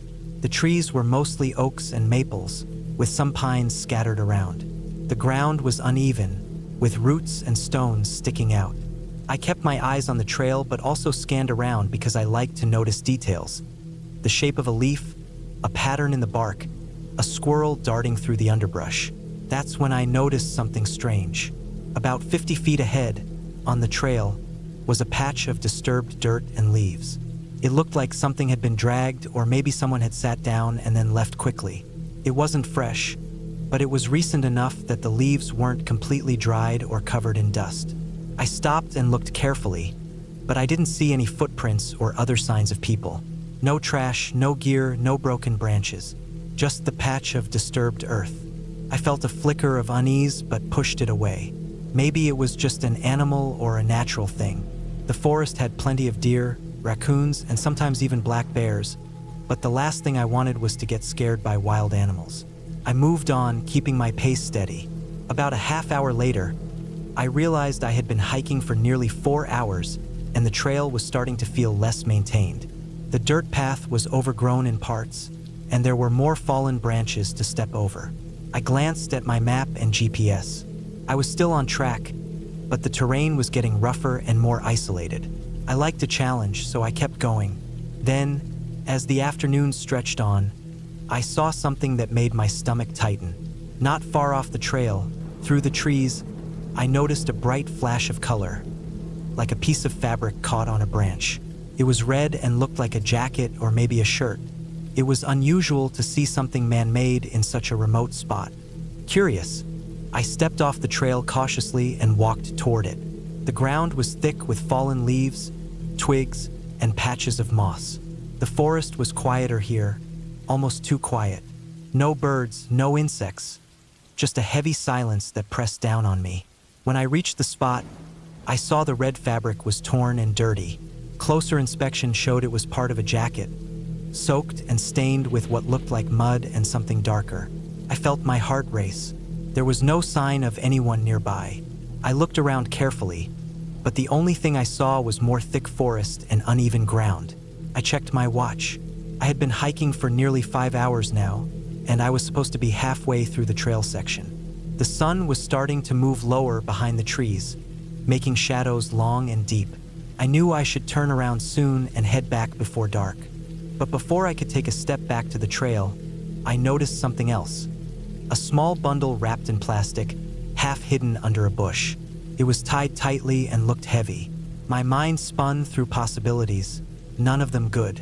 I forced myself to look closer and carefully pulled the bundle out. Inside, I found a few items. An empty water bottle, a small notebook soaked and torn, and a cracked phone with the screen smashed. I flipped the notebook open, but most pages were wet and illegible. On one page, I could just make out some scribbled words. A name, a date, and a hurried message that said something like, "Help, lost, no signal." Cold knot formed in my stomach. This wasn't a casual lost hiker. Someone had been here in trouble and had left these things behind. Panic started to rise, but I fought to stay calm. I checked my phone, no signal. The forest was too dense and far from any towers. I tried my GPS and map again. I was deep in the woods, miles from the nearest road. I realized I might be the only person around who could find this spot. I had to get help, but the sun was going down fast, and I still had to get back on the trail. I gathered the bundle and the jacket fragment, put them in my backpack, and started to retrace my steps. The path back felt different. The trees seemed to close in more, the shadows thicker and darker. The sounds of birds and insects had almost vanished completely. I kept telling myself to focus on each step, to keep moving, not to panic. Suddenly, I heard a noise behind me. Something breaking branches, crunching leaves. I stopped and listened, heart pounding. There was nothing. Maybe an animal, maybe the wind, but my nerves were on edge now. I picked up my pace. After a few minutes, the noise returned, louder and closer. I looked back, but the trees blocked my view. I started to run, stumbling over roots and stones.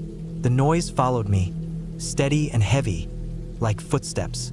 I don't know how long I ran. My lungs burned, sweat poured down my face, and my legs screamed with pain. But I didn't dare stop. The trail finally curved and opened into a clearing where the sun still reached the ground. I stopped and looked back. There was nothing there. No person, no animal, just the dark forest. I slowed to a walk, trying to catch my breath, but the panic stayed with me. The clearing led to a small ridge that overlooked a valley. From there, I could see the dirt road that connected to the highway about 2 miles away. Relief flooded me, but I knew I wasn't safe yet. I took out my water and drank deeply, then checked the time. I had maybe an hour of daylight left. I pushed down the fear and started walking toward the road. The path was rough and steep, but I kept going, eyes fixed on the distant dirt road. As I neared the road, I saw a small parking lot and a few cars. I felt tears prick at my eyes. After hours of isolation and fear, I was almost out. I stepped onto the road and started walking toward the parking lot. Just as I reached it, I saw a figure standing near one of the cars. It was an older man in hiking clothes. He looked surprised to see me but didn't say anything. I felt too exhausted and nervous to talk anyway. I pulled out the notebook and phone from my pack and showed him. His face changed immediately. Without a word, he pulled out his phone and made a call. I could hear him telling someone that he had found a hiker with evidence of a missing person nearby. I sat down on a bench, hands shaking, and tried to calm my racing heart. Later, after the police arrived and searched the area where I found the bundle, they found signs of a recent campsite and a small makeshift shelter hidden behind thick brush. They discovered footprints and other belongings that matched the missing hiker described in the notebook. They told me the man had been missing for days, probably lost and trying to survive on his own. The area was known for being easy to get turned around in, with confusing trails and few clear markers. I was grateful I hadn't ignored the signs or panicked completely. I had done what I always planned: stay calm, pay attention to details, and keep moving. After that hike, I never took the wilderness for granted. I learned that the forest could be beautiful but also dangerous if you weren't careful. Getting lost wasn't just a story or something that happened to other people. It was real. I went back to that trail several weeks later with a small search group to help clear markers and make the path easier to follow. The memory of that day stayed with me. The fear, the silence, the way every sound felt like a warning. But more than that, I remembered the relief of reaching safety and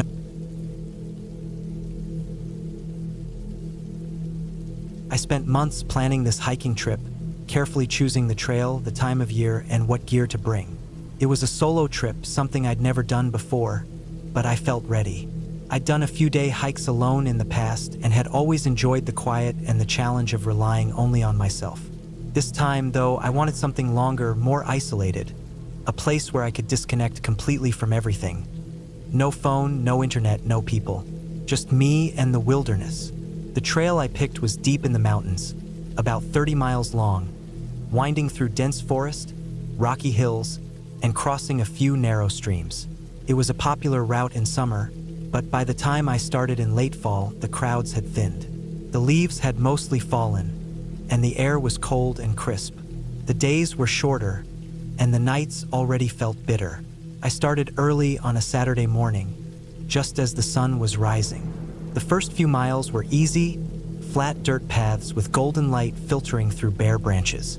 The forest was quiet except for the crunch of my boots on dry leaves and the occasional bird call. I kept a steady pace, stopping only a few times to drink water or check my map. Around midday, I reached a small clearing with a stream running through it. The water was icy cold, but I refilled my bottle anyway and took a break. I sat on a large fallen log, ate a snack, and looked around. The trees around the clearing were tall pines, their needles dark green even in fall. The sky above was pale blue with a few wispy clouds. After the break, I put my pack back on and continued. The trail started to climb steeply now, winding up a rocky ridge. My legs began to tire, but the view improved with every step.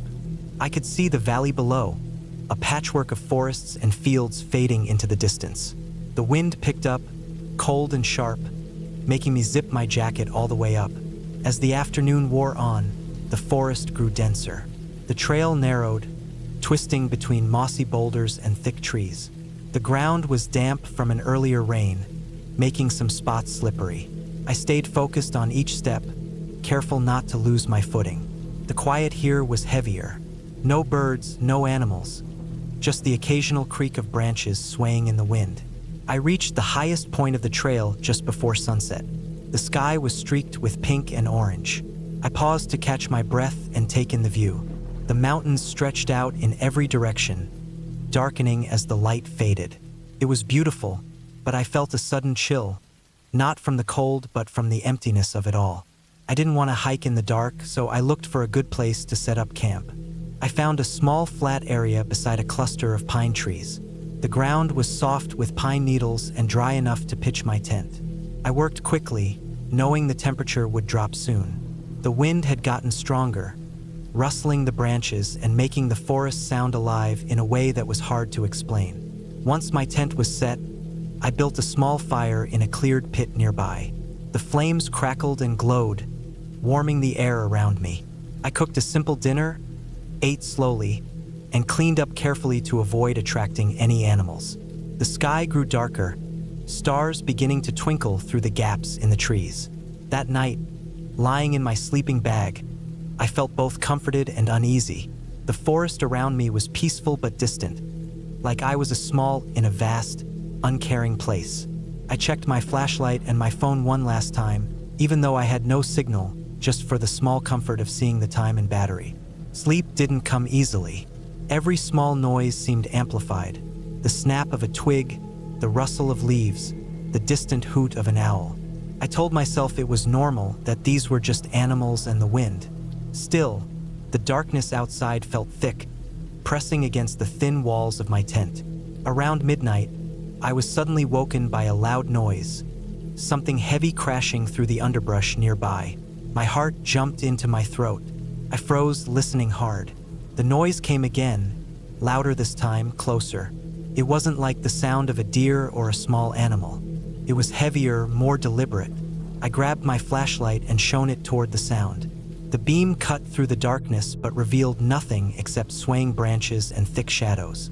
I scanned carefully, the beam trembling slightly in my hand. The noise stopped.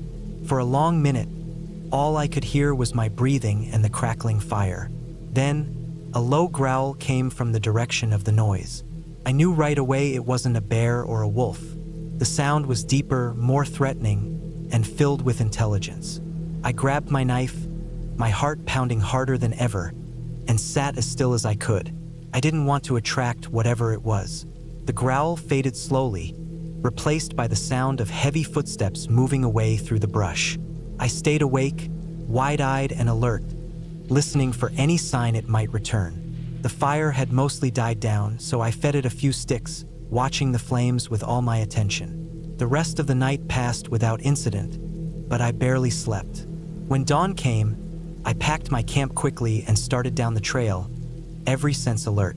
The forest seemed less peaceful now, every shadow suspicious. As I walked, I noticed something strange. Broken branches on the path, and footprints in the mud that didn't look like any animal I knew. They were large, with a wide shape and deep impressions, spaced far apart like someone was walking fast or running. I followed the trail carefully, checking my map and compass often, determined to stay on course. The trail led me to a narrow valley where the trees grew thick and the ground was soft with moss and fallen leaves. The light was dim here, filtered through dense branches. I slowed down, feeling more exposed. I didn't see any other signs of the creature, but the feeling of being watched never left me. Hours passed as I hiked through the valley, and the trail became harder to follow. The markers were faded or missing in places, and the path was covered by fallen trees and thick undergrowth. I had to climb over logs and squeeze between bushes, careful not to lose my way. The sun was starting to set again, and I hadn't reached the next campsite. I was tired and hungry, but I pushed on, knowing I needed to find shelter before dark. The forest here felt different, quieter and heavier. The air smelled damp and earthy, and I could hear my own breathing and footsteps louder than anything else. Suddenly, I saw a figure moving in the distance between the trees. I froze, heart racing. It was hard to tell what it was, too far to see clearly, but it was definitely not human. It was large, hunched, and moving quickly but quietly through the trees. I stopped and watched, trying not to make a sound. The figure disappeared behind a tree, and I waited, hoping it wouldn't come back. After a few tense minutes, I carefully continued on, faster now, my eyes scanning the forest for any sign of it. I finally reached the campsite just as the last light faded. It was a small clearing with a fire pit and a few wooden benches, but it looked abandoned. I set up my tent quickly, feeling relief but also unease. I stayed alert as I prepared my dinner, keeping my knife close and the flashlight ready. That night was restless. Every noise seemed louder, and shadows danced around the tent in the firelight. I kept thinking about the figure I'd seen and the heavy footsteps I'd followed. I wondered if I was being stalked or if my mind was playing tricks on me after hours alone in the wilderness. In the early morning, I woke to a strange sound, something scraping near my tent. I grabbed my flashlight and looked outside. The beam landed on something large and dark moving just beyond the trees. I froze, heart pounding, barely daring to breathe. The figure stepped into the clearing, and I saw it clearly for the first time. It was a man, but wild and unkempt, wearing torn clothes and covered in dirt and scratches. His eyes were sharp and suspicious, and he carried a long stick or crude spear. I didn't move. He looked around, his gaze finally settling on my tent. After a long moment, he turned and disappeared back into the trees, leaving me shaken but unharmed. I didn't wait to see if he would come back. I packed everything immediately and started hiking out, moving as fast as I could without risking injury. The trail back was rough, but I kept going, driven by fear and the need to get out of there. By midday, I reached the trailhead and found a small parking lot with a few cars and other hikers. The sound of voices and engines was overwhelming after the silence of the forest. I felt exhausted but safe. On the drive home, I thought about the man and the strange noises. I realized how unprepared I had been for the reality of the wilderness. Not just the terrain and weather, but the other people who live there in isolation, the wildness that doesn't come from nature alone. The trip had been beautiful in parts, but it also reminded me that nature isn't just a peaceful escape. It can be raw and unpredictable, and sometimes the scariest moments come not from ghosts or monsters, but from real life, from the unknown people, the darkness, and the isolation that we can't control. I don't think I'll ever do a solo hike that long again, but I'm glad I did it once.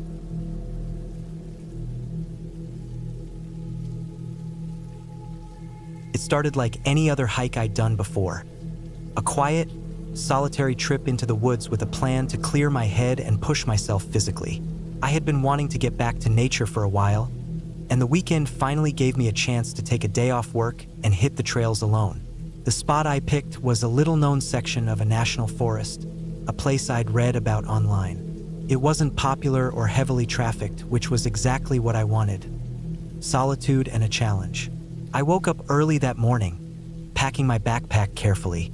I had a map, a compass, a headlamp, water, snacks, a first aid kit, a knife, and a whistle. My boots were worn in but still sturdy, and I wore a light jacket because the forecast said it might get chilly by evening. The sun was just beginning to rise as I drove to the trailhead, a small dirt parking lot next to an old wooden sign that looked faded from years of weather. The air was crisp and smelled like pine needles and wet earth.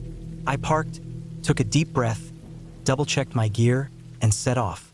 The first few miles were easy. The trail was well marked, a narrow dirt path winding through tall trees, mostly pines and oaks. I could hear birds singing and the occasional rustle of squirrels or rabbits in the underbrush. The ground was soft with fallen leaves and pine needles, and I walked steadily, feeling good. About 2 hours in, the trail began to change. The forest grew denser, with thicker undergrowth and fewer signs of animals.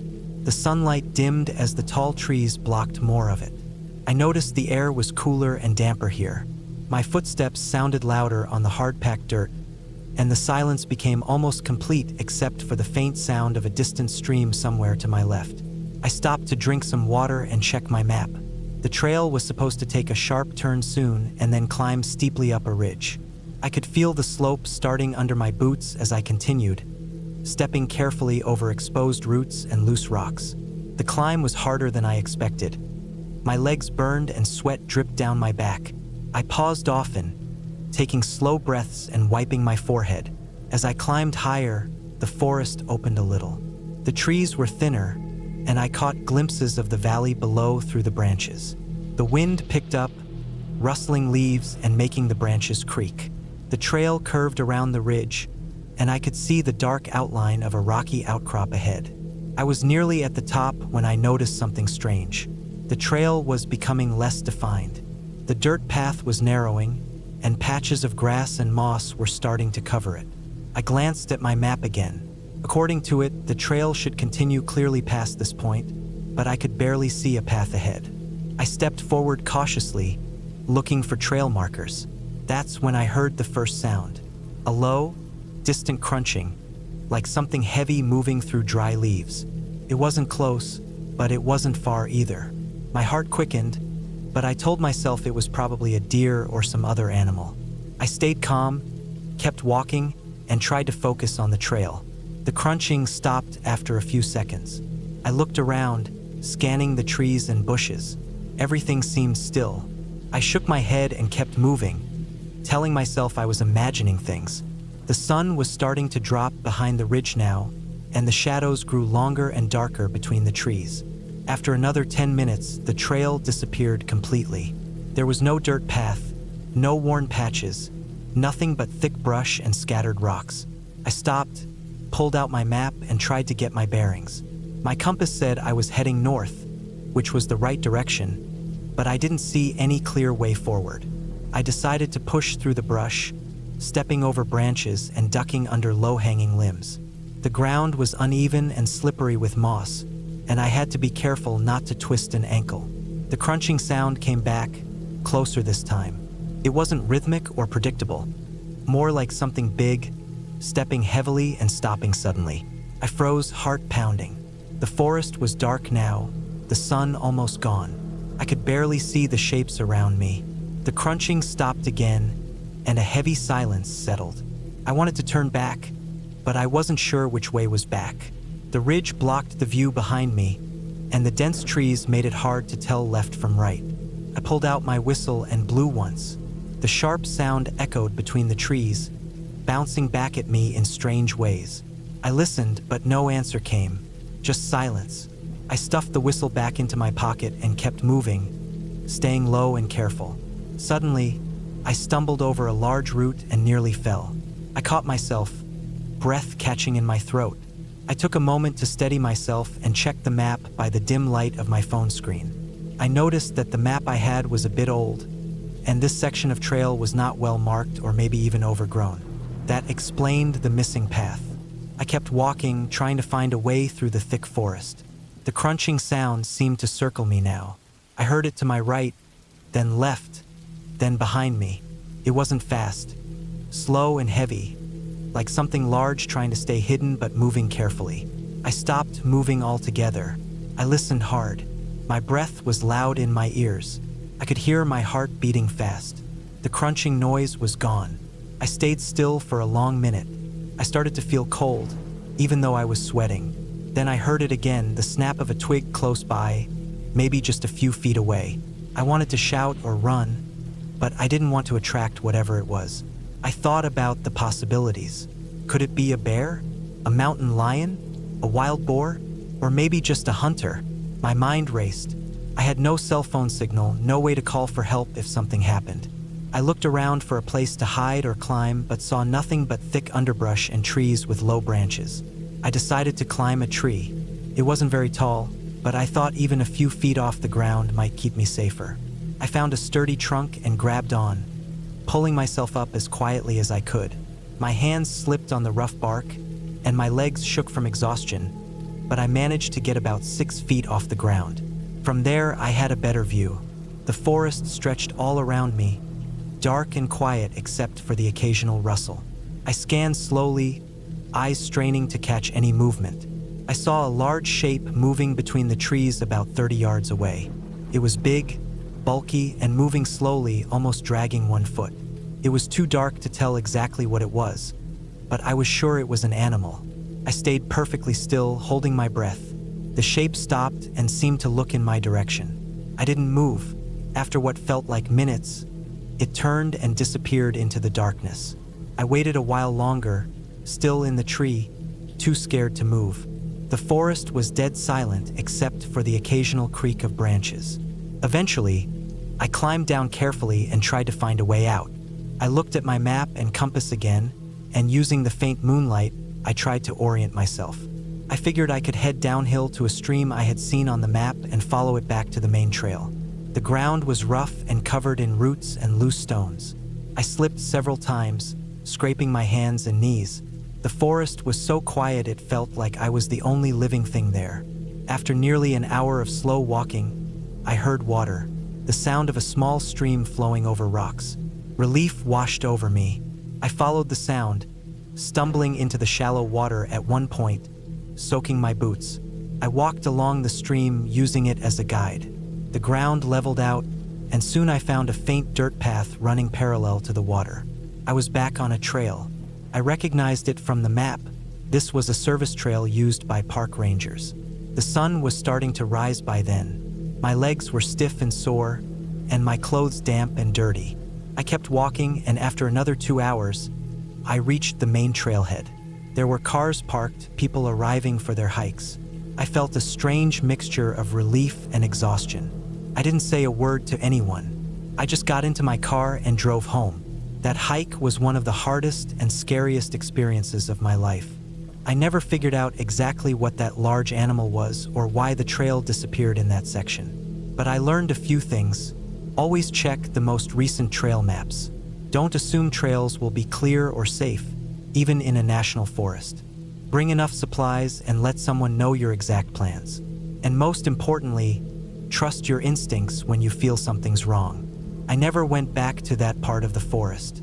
I stayed on well-maintained trails after that. But I don't regret that day. It taught me a lot about respect for nature, preparation, and caution. And whenever I hike now, I carry extra water, a GPS device, and sometimes even a small bear spray canister. I'm not taking any chances.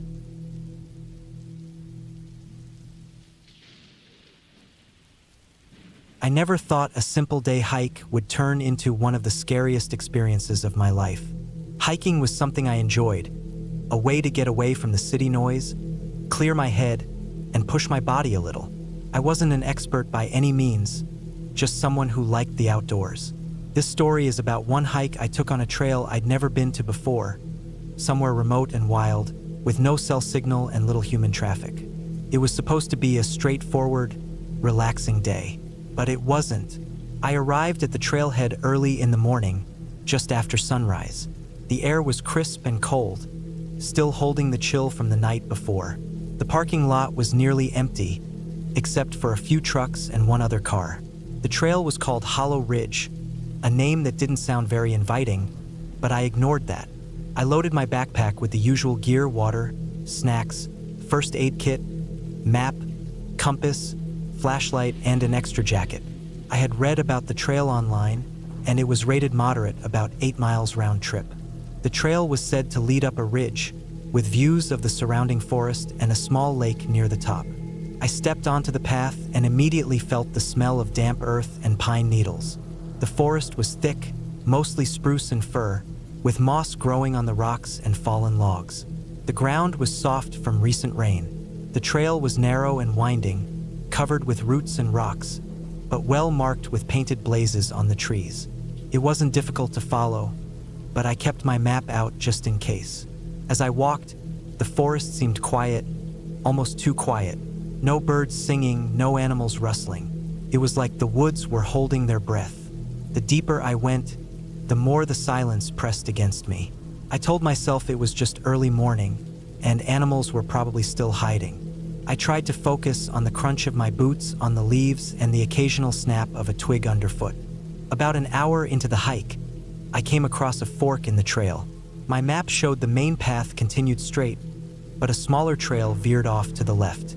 There was no sign or marker on the smaller trail, but something about it caught my eye. The air felt colder there, and the trees looked older and denser. I hesitated but decided to stay on the main trail. Continuing up the ridge, the path steepened and became rockier. I took steady steps, watching for loose stones. The sun was now higher, filtering through the canopy in patches. I paused a few times to catch my breath and sip water.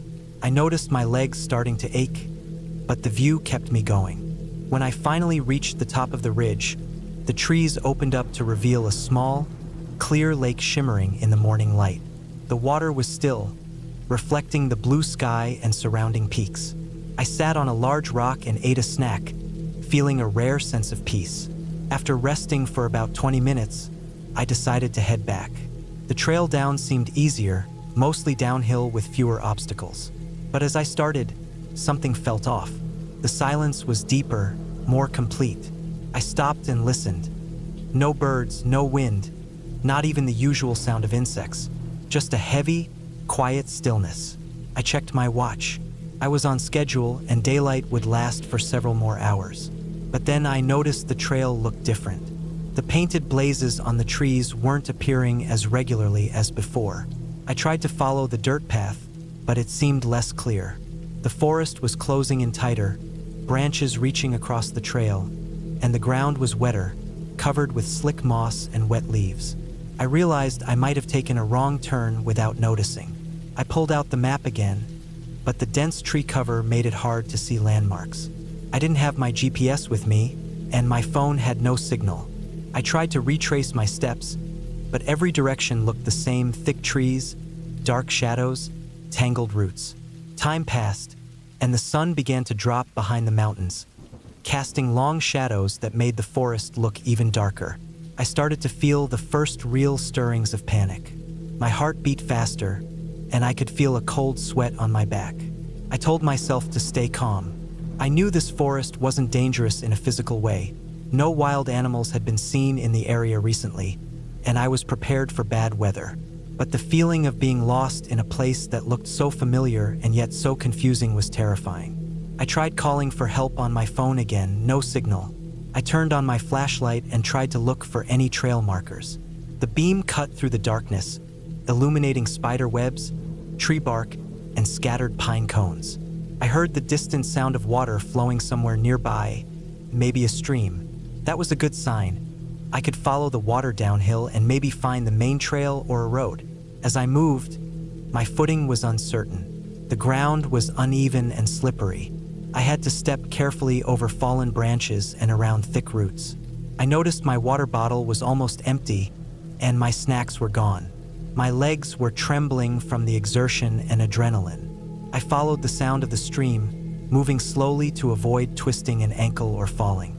The forest here was thicker, the trees older and larger. The air was heavy and damp, with the smell of wet leaves and earth. Occasionally, I caught the faint scent of something else. Smoke? No, it was just the decay of old wood and leaves. Suddenly, I heard a noise, something breaking branches not far off to my left. I froze, heart hammering. The sound stopped. I stood perfectly still, straining to listen. After a long moment, I heard it again, softer this time, like footsteps. Not the steady crunch of someone walking, but lighter, hesitant. I called out softly, but my voice was swallowed by the forest. I debated whether to keep moving or stay put. Staying meant risking hypothermia as night fell. Moving meant possibly walking deeper into the woods, away from help. I chose to keep moving, hoping to find the stream or a trail that would lead me out. I followed the sound of running water for what felt like an hour, the stream winding through the forest. The light was fading fast, and the forest was now pitch dark except for my flashlight's narrow beam. My legs were sore, and my back ached from the weight of my pack. Then I heard it again, soft footsteps behind me. Faster now, closer. I spun around with my flashlight shining wildly, but no one was there. The silence returned. My mind raced. Maybe it was an animal, or maybe I was imagining things because of stress and exhaustion. I tried to steady my breathing and keep going. Suddenly, I stumbled on a root and almost fell into the water. I caught myself sitting on a wet rock. My hands shook as I wiped mud off my jacket. I checked my watch again. Hours had passed, and I was nowhere near the trailhead. I considered staying in one place until morning, but the cold was creeping into my bones. I kept moving along the stream, hoping it would lead to a road or the trail. My flashlight flickered, and panic rose. I pulled out spare batteries from my pack and replaced them, trying to stay calm. Then, faint in the distance, I saw a light. A tiny flicker, maybe a flashlight or a campfire. I moved toward it as fast as I could. As I got closer, the light disappeared. I stopped, scared I was chasing a trick. Then I heard a low voice calling out faintly. I couldn't make out the words, but it sounded human. I shouted back, my voice hoarse and cracked. The voice answered again, a little louder this time. I followed the sounds, moving carefully but quickly. After a few minutes, the trees opened onto a small clearing. There was a narrow dirt road cutting through the trees, and a pickup truck parked beside it. A man stepped out, holding a flashlight and looking concerned. Relief flooded me, and I ran toward him, almost crying. He asked if I was okay and how I got lost. I told him about the trail and how I lost my way. He radioed for help and gave me water and food from his truck. We waited there until a search and rescue team arrived. They had been looking for me after my wife called the ranger station when I didn't check in at the expected time. I was exhausted, cold, and shaken, but I was safe. That night, in a warm bed at the ranger station, I thought about the forest, the silence, the feeling of being watched, the footsteps that weren't there. I knew it wasn't ghosts or monsters. It was the raw, wild unknown of nature.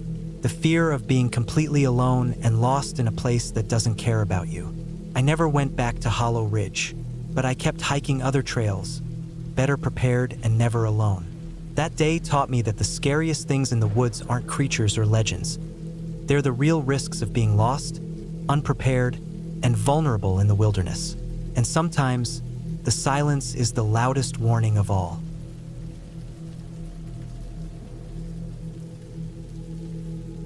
I decided to take a week off work in early October to get away from everything. I needed a break. No phone, no people, no noise, just nature. I picked a trail in Colorado I hadn't done before. It was supposed to be lightly trafficked and rugged, but still safe. I wanted isolation without putting myself in danger. I parked my car at a gravel lot at the base of the mountain range and loaded my backpack. I had everything I needed: water, food for 5 days, a tent, sleeping bag, satellite GPS, emergency beacon, first aid kit, extra clothes, and my knife. I didn't plan on running into any problems, but I always prepared like I would. The air was cool, probably in the high 40s, and the sky was clear. The first day went smoothly. The trailhead took me up a narrow dirt path that followed a stream. I hiked about 7 miles in before I set up camp near a small clearing surrounded by thick pine trees. I made a simple dinner of dried rice and tuna, set up my tent, and sat by a little fire I built with twigs and dead branches. I didn't see a single person that entire day, and that was exactly what I wanted. I woke up early the next morning and packed up after a quick breakfast. I pushed deeper into the forest. The trees got taller, thicker. Some parts of the trail disappeared under layers of leaves and pine needles.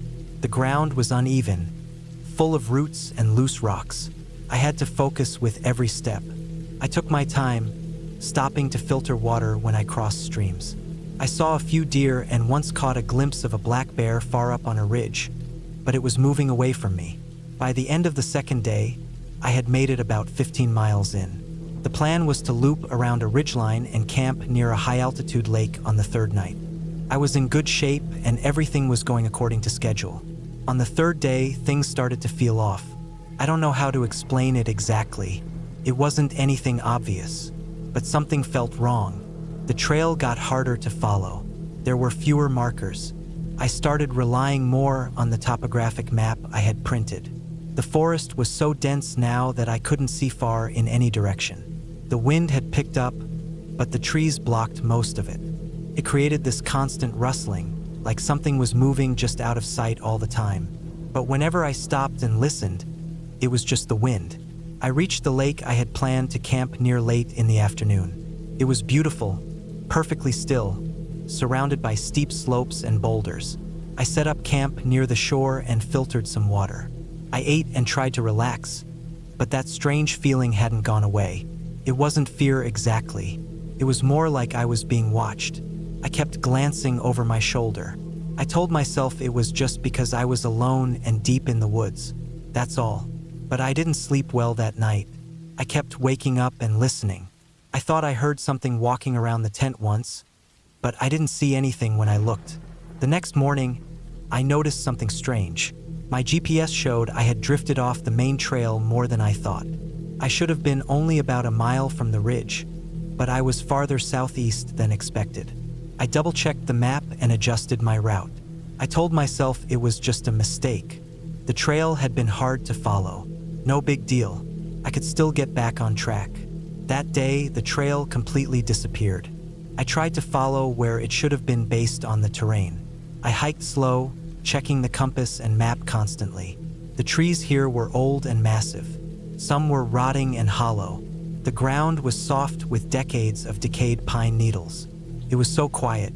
Even the wind had died down. No birds, no animals. Just me, breathing hard, every step sounding loud. Around mid-afternoon, I realized I hadn't seen a trail marker in hours. I also hadn't seen any signs of people. No trash, no footprints, no broken branches. I was definitely off trail now. I decided to keep pushing toward the ridge and loop back the way I came. That's when I slipped. I stepped on what looked like solid ground, but it was loose dirt over a pile of rocks. My foot slid out and I went down hard. My leg twisted under me and I heard a crack. Pain shot up from my ankle. I lay there for a minute, heart pounding, gritting my teeth. When I finally sat up and looked at my foot, it was already swelling.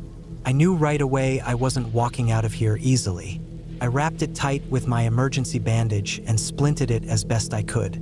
I pulled out my emergency beacon. I hadn't planned to use it unless it was life or death, but now I wasn't sure how far I was from help. I pressed the button and waited for the light to blink. Nothing. I tried again. Still nothing. The battery was full, but it wouldn't activate. I don't know why. Maybe something broke in the fall. I took out my GPS to try sending a message from that. It wouldn't power on. Dead. I felt panic start to build. I forced myself to breathe slowly. I had supplies. I had food and water. I just needed to stay calm. I couldn't hike out, but I could set up camp and wait. Someone would notice I was gone when I didn't come back. I told my sister my exact route. She knew the plan. I dragged myself to a flat spot near a cluster of boulders and set up my tent. I collected water and laid out some food. I elevated my leg on my backpack. It throbbed constantly. I couldn't get comfortable. That night was the worst yet. I kept hearing things. I don't know if it was animals or just my nerves. Maybe both. I didn't sleep. The next morning, I heard something moving outside the tent. It was slow, crunching steps, then silence, then a few more steps. I didn't move. I held my breath. After a while, it stopped. When I finally opened the flap, there was nothing there. No footprints, no broken branches. I don't know what it was. I told myself it was a deer, just a deer. That day, I tried to make a signal fire. I gathered dry wood and lit a smoky fire using some bug spray and matches. It worked for a little while, but the smoke didn't rise high enough through the trees to be seen. The canopy was too thick. I waited another day. My food was running low. My ankle looked worse, swollen and turning purple. I tried to stay positive, but I was scared. I kept hearing things at night, always slow, always nearby. On the fifth morning, I made a decision. I packed what I could in my small day pack, took my knife, some food, and water, and started dragging myself toward the ridge. I used a long stick as a crutch.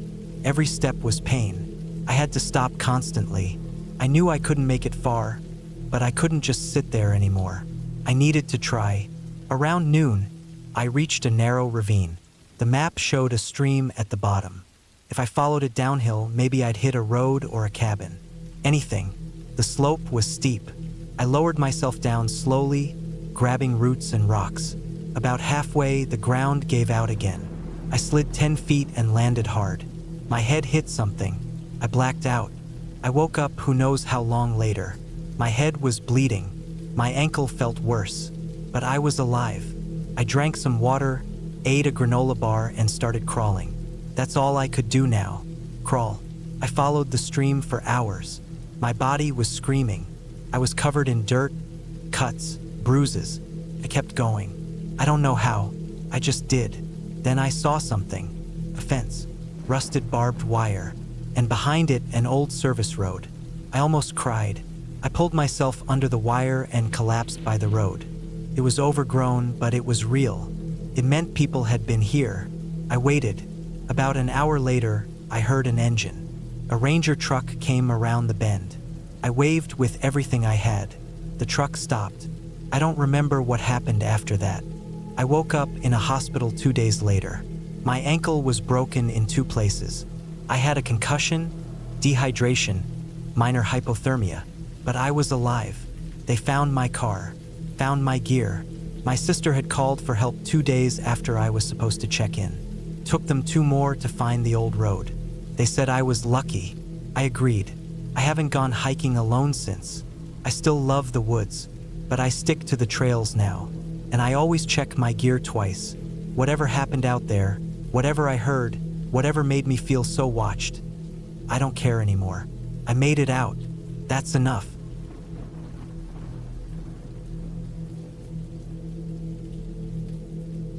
I've always preferred hiking alone. There's something about the silence of the backcountry that clears my head. No phones ringing, no chatter. Just me, my boots, my pack, and the land. I've done dozens of solo trips, some lasting just a day, some taking a week or more. I'd built up confidence over the years, starting with simple trails and eventually pushing myself into more remote areas. I never considered myself careless. I read maps carefully, carried the 10 essentials, and told someone where I was going. But even with all that, things can go wrong. This is the story of the scariest hike I've ever done, and how I barely made it out alive. It was early August when I drove up to the eastern side of California's Sierra Nevada. The plan was to do a 5-day loop that connected several alpine lakes, cutting across ridgelines and valleys. The trail was known but not overly popular, which suited me just fine. I parked at a small dirt turnout near an old trailhead that wasn't maintained anymore but still usable. I should have known better than to trust outdated maps and my own overconfidence. Day 1 went smoothly. I hiked 10 miles up into the high country, passed a few old trail markers, and camped by a small glacial lake. The air was cool and dry. I filtered water, made dinner, and slept under the stars. The next morning, I bushwhacked my way across a shallow valley, trying to cut a few miles off by avoiding a longer switchback trail.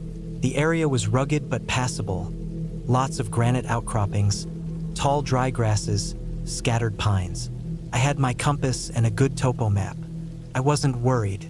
By late afternoon, I found the old mining road I'd planned to intercept. It was more overgrown than I expected, but still there. I followed it uphill toward another lake where I intended to camp. That's when I noticed the faint smell of smoke. At first, I figured it was nothing, maybe a campfire from another hiker or smoke drifting in from a distant wildfire. It wasn't uncommon during California summers. I'd smelled smoke on trips before, and it never led to anything serious. But that night, while I was setting up camp, the sky turned a strange color, orange-pink near the horizon. It wasn't sunset. Something felt off. The smell of smoke grew stronger. I climbed a nearby ridge to get a better view. In the distance, maybe 10 miles to the west, I saw the faint glow of what looked like a wildfire. The wind was pushing the smoke east. Toward me, I decided I'd keep going in the morning. The fire looked far enough away, and I still had plenty of trail ahead that would carry me east and north, out of its path. I didn't sleep well that night. The smoke irritated my eyes, and the air felt drier than usual. By morning, a thin haze had settled over the landscape. I packed up and moved fast. I followed the old mining road northeast until I hit a dry creek, then turned into a narrow canyon. That's where things got worse. Halfway through the canyon, I caught movement on a distant ridge behind me. Not animals, not wind. It was smoke, thick, black, fast-moving. The fire had jumped.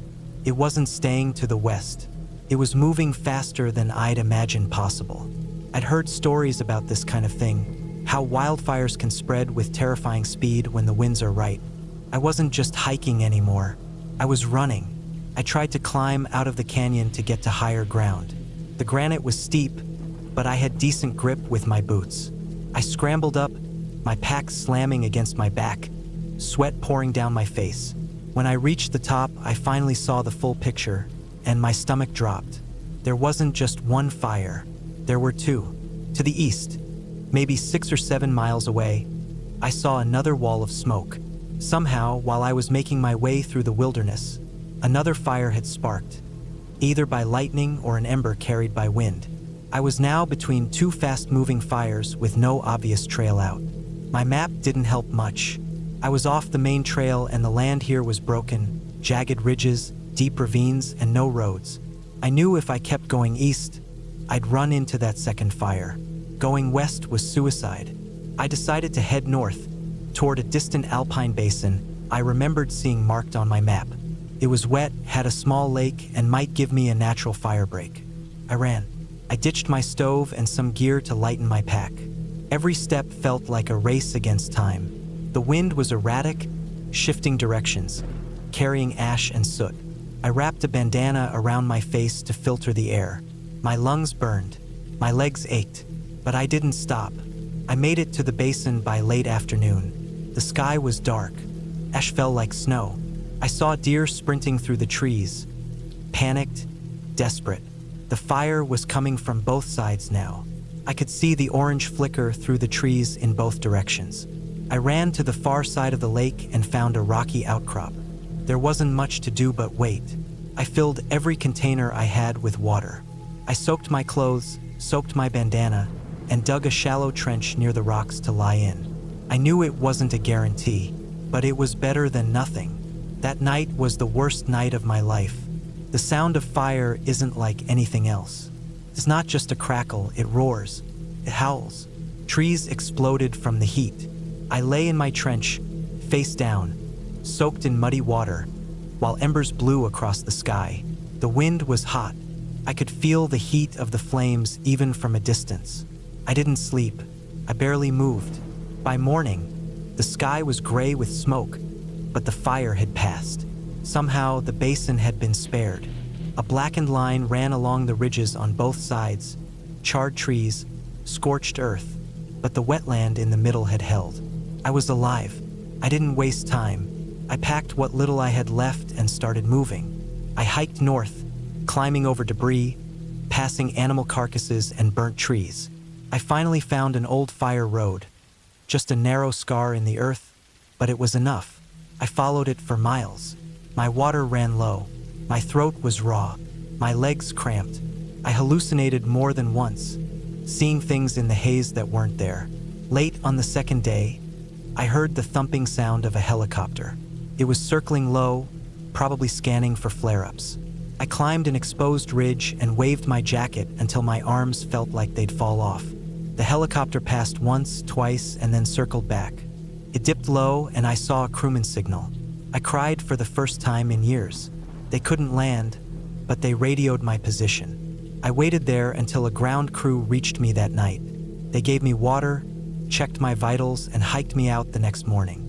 When I finally made it to the ranger station, I learned that both fires had burned tens of thousands of acres. The second fire had started from a lightning strike 2 days before I arrived in the area. No one knew it was there until it exploded outward. I was the only known hiker in that zone during the overlap. I lost gear. I lost weight. I spent weeks recovering from smoke inhalation and exhaustion. But I survived. I still hike. I still love the wilderness. But I don't cut corners anymore. I carry a GPS beacon. I check for fire activity constantly. And I don't assume the trail will always be there waiting for me. I was lucky, stupid and lucky. And I'll never forget the sound of fire moving through the trees or the feeling of lying in a muddy trench, hoping the flames would miss me. It was the closest I've ever come to dying and the hardest I've ever fought to live.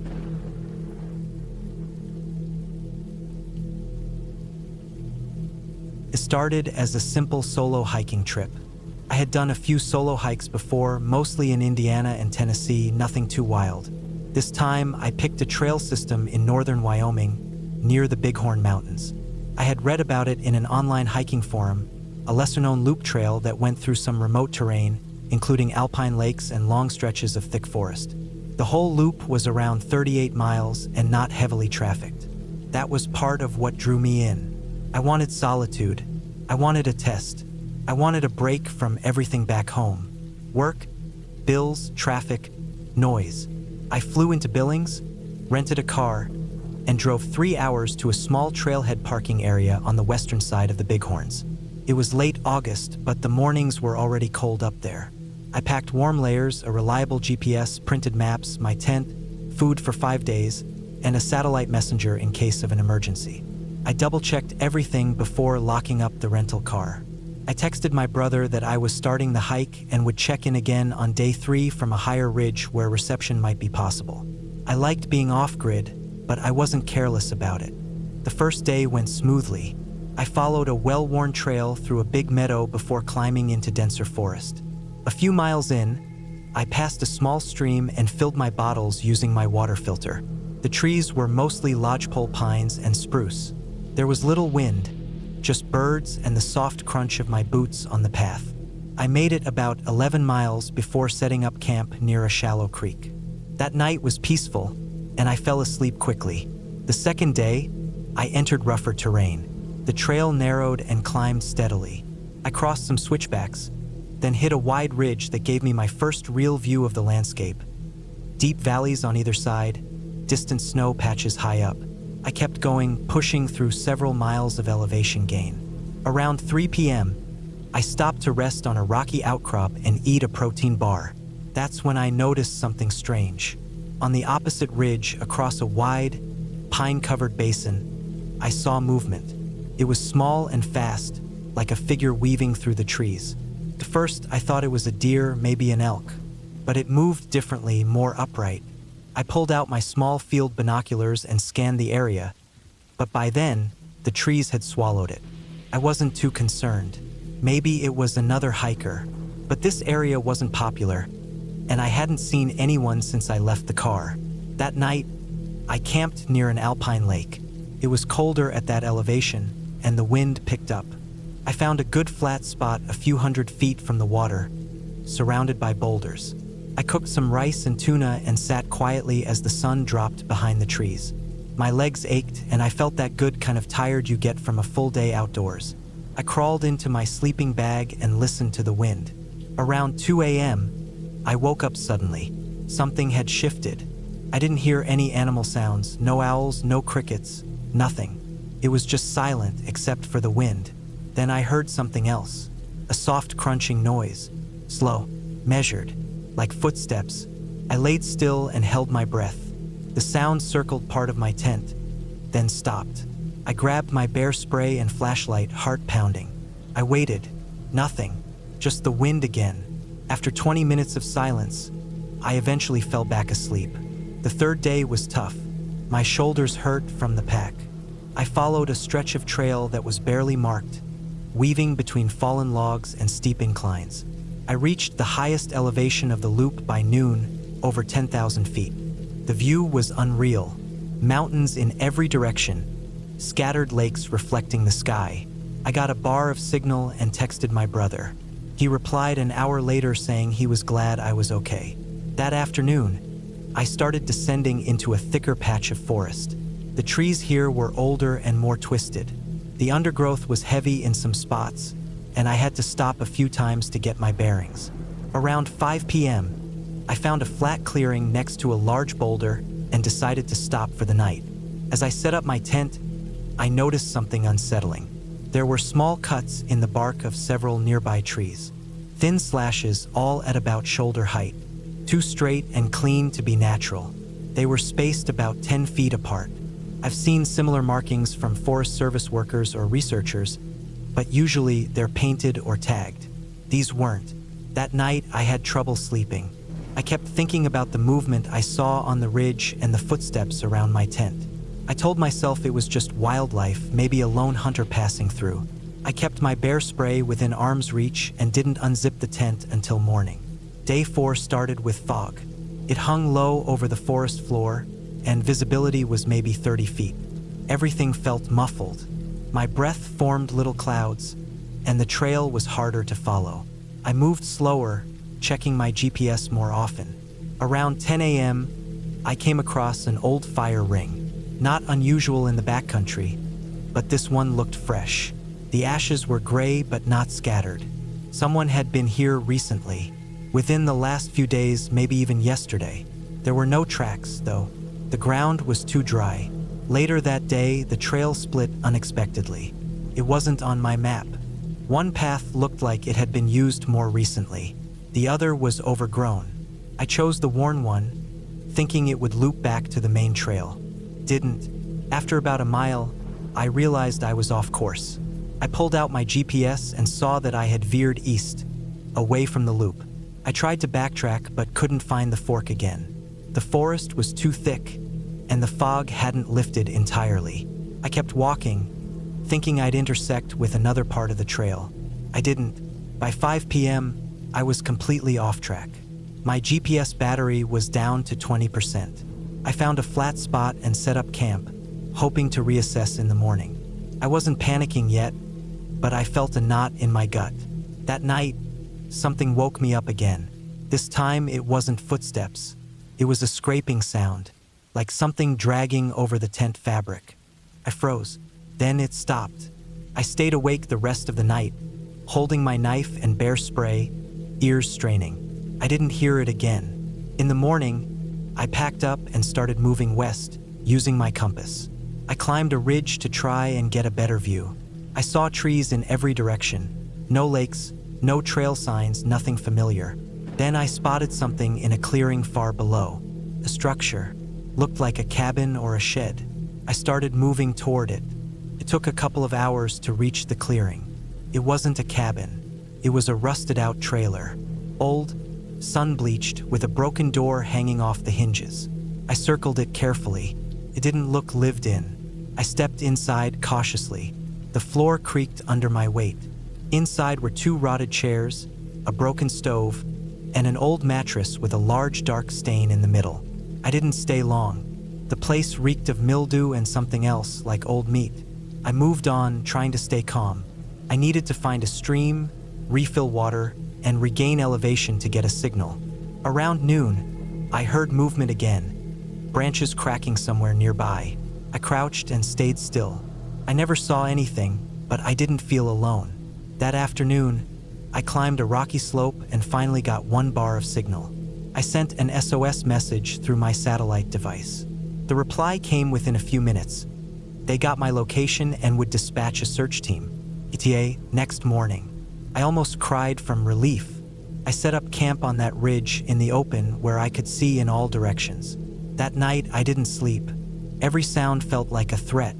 At one point, I thought I saw a figure on the next ridge over, just standing. But it was too far to tell. I stayed awake, clutching my bear spray, until sunrise. In the morning, I boiled the last of my water and packed up. Around 9 a.m., I heard the sound of a helicopter. I ran into the open and waved my arms. They saw me. The chopper circled, then landed in a nearby clearing. 2 rescue workers came out and helped me aboard.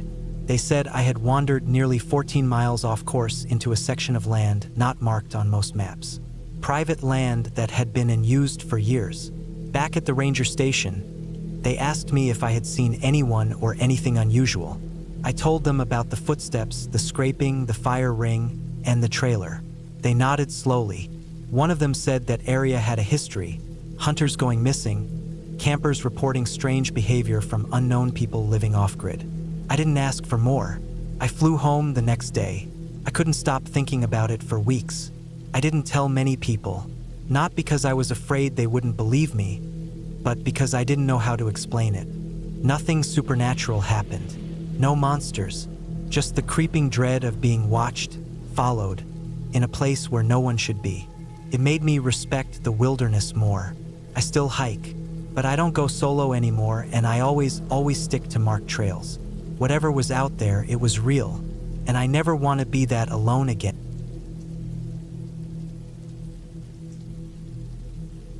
I was halfway up the ridge when the wind changed. It wasn't much at first, just a shift in the way the air moved around my face. But I had been hiking long enough to notice the subtle things.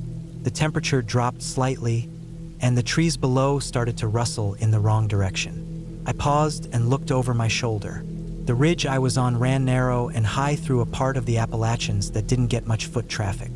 I'd driven over 6 hours the day before and spent the night in my car near the trailhead. My plan was to hike to a viewpoint about 10 miles in and turn back before dark. The whole thing was supposed to be a long but doable out and back. I had enough water, snacks, a backup power bank, and a paper map. I even told a buddy back home I'd check in that night. I thought I had everything covered. By mid-morning, the sun was out, and I was making good time. The trail started with a steady climb through thick trees, and after a few miles, it leveled out a bit before heading up again. That's when the trees started to thin out. The ridge section I'd read about online was no joke. Narrow, exposed, and long. But the views were worth it. I could see for miles in both directions. Deep green valleys rolled out like waves below, and the hills beyond were layered in smoky blue. I stopped to take a few photos and eat a granola bar, sitting on a flat rock with my boots dangling over the edge. That's when I noticed the wind. It had shifted, blowing harder now, colder, and from the north. I stood up and turned around, scanning the sky. The clouds had thickened without me realizing it. I'd been so focused on the ground and the next step that I hadn't looked up in a while. Now I did, and I didn't like what I saw.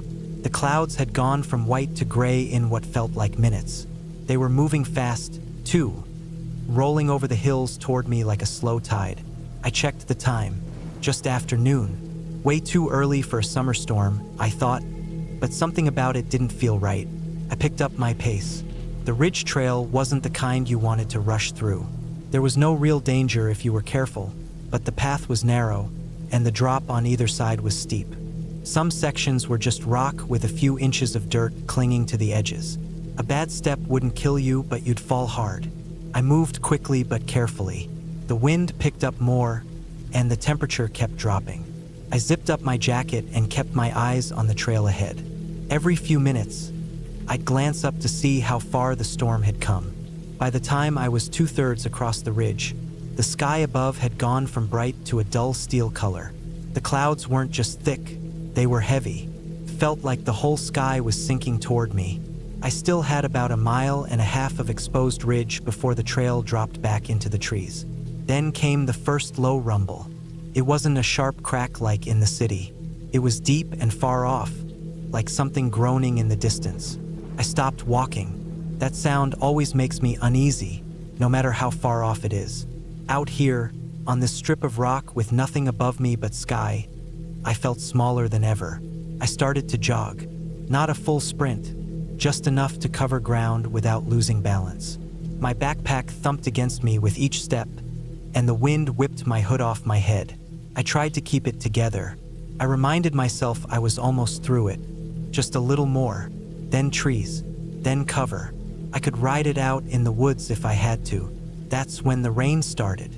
Came in sideways. Not big drops, tiny cold needles that stung when they hit my face. The rocks under my boots went slick in seconds. I had to slow down. My breathing was loud now, sharp in my ears. I wiped my face and kept going. The trail curved ahead, following the bend of the ridge. I didn't remember it being this narrow when I looked at the map, but now it felt like I was walking a balance beam in a wind tunnel. I stayed low and kept one hand out to steady myself against the occasional jut of rock. Another rumble, closer this time. The rain came harder. My shirt clung to my back under the jacket. My boots were soaked through. Every step felt heavier. I couldn't tell if it was still early afternoon or if the storm had swallowed the sun entirely. The sky was black now.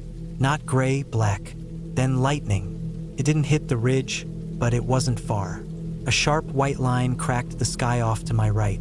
The flash lit up the valley below like a strobe. For a second, I could see every tree and rock as if it were noon again. Then came the crack, sharp and loud and right behind it. I dropped low, heart pounding. My hands shook. I felt stupid for being up here. Every hiking guide tells you the same thing. Don't get caught on an exposed ridge during a storm. I had read it 100 times. I just didn't think it would happen to me. I moved slower now, crouched and cold. The trail was turning muddy, and my boots slipped more often. I reached a section where the ridge narrowed to a few feet across. On either side, the slope dropped off into mist and trees below. I couldn't see the bottom. I stared at the trail, blinking rain out of my eyes, and inched across. I made it. Just past that point, the trail started to descend. It wasn't steep at first, but the slope felt like a gift. I moved faster, half sliding, half jogging. I didn't care if I got muddy. I just wanted off the ridge. Trees appeared ahead, short, scraggly pines at first, then denser, taller ones. I didn't stop moving until I was under their cover. The difference was immediate. The wind died a little and the rain didn't hit me as hard. The ground was still wet, but I wasn't slipping as much. I leaned against a tree, panting, heart still thudding like a drum. I stayed there for a few minutes, letting my legs stop shaking. The lightning kept coming, but it sounded farther now. The worst had passed over me. The rain didn't let up, though. I pulled my hood back on and started walking again. The trail back down was long and muddy. I slipped a few times and nearly fell on my side more than once. Everything smelled like wet earth and pine. I didn't take any more pictures. I just kept going, step after careful step. By the time I made it back to the lower section of the trail, the rain had softened to a drizzle. The storm clouds still hung above the mountains behind me, but ahead, the sky had lightened. It was still early in the day, but it felt like I'd been out there forever. I reached my car by late afternoon. It was the only vehicle in the lot. I threw my backpack in the trunk, peeled off my wet jacket, and sat behind the wheel with the engine running and the heat blasting. My hands were scratched, my legs sore, and my boots were soaked. But I was back. I didn't tell anyone much about it. Not really. I mentioned the storm and how it caught me off guard, but I didn't go into detail about the fear or how bad it really was. But I never forgot it. I still hike. I still go out alone sometimes, but I check the weather 10 times now. I watch the clouds more, and I never, ever cross a ridge when a storm is near, because that day taught me something simple but important. The mountains don't care how prepared you think you are. They don't care how confident you feel. They'll change in minutes, and if you're not ready, they'll swallow you whole. I got lucky that day. That's all it was, luck. And I don't count on luck anymore.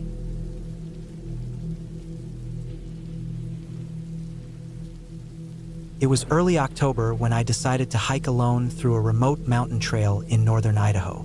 I had done solo hikes before, nothing too extreme, mostly forested paths that looped back within a few hours.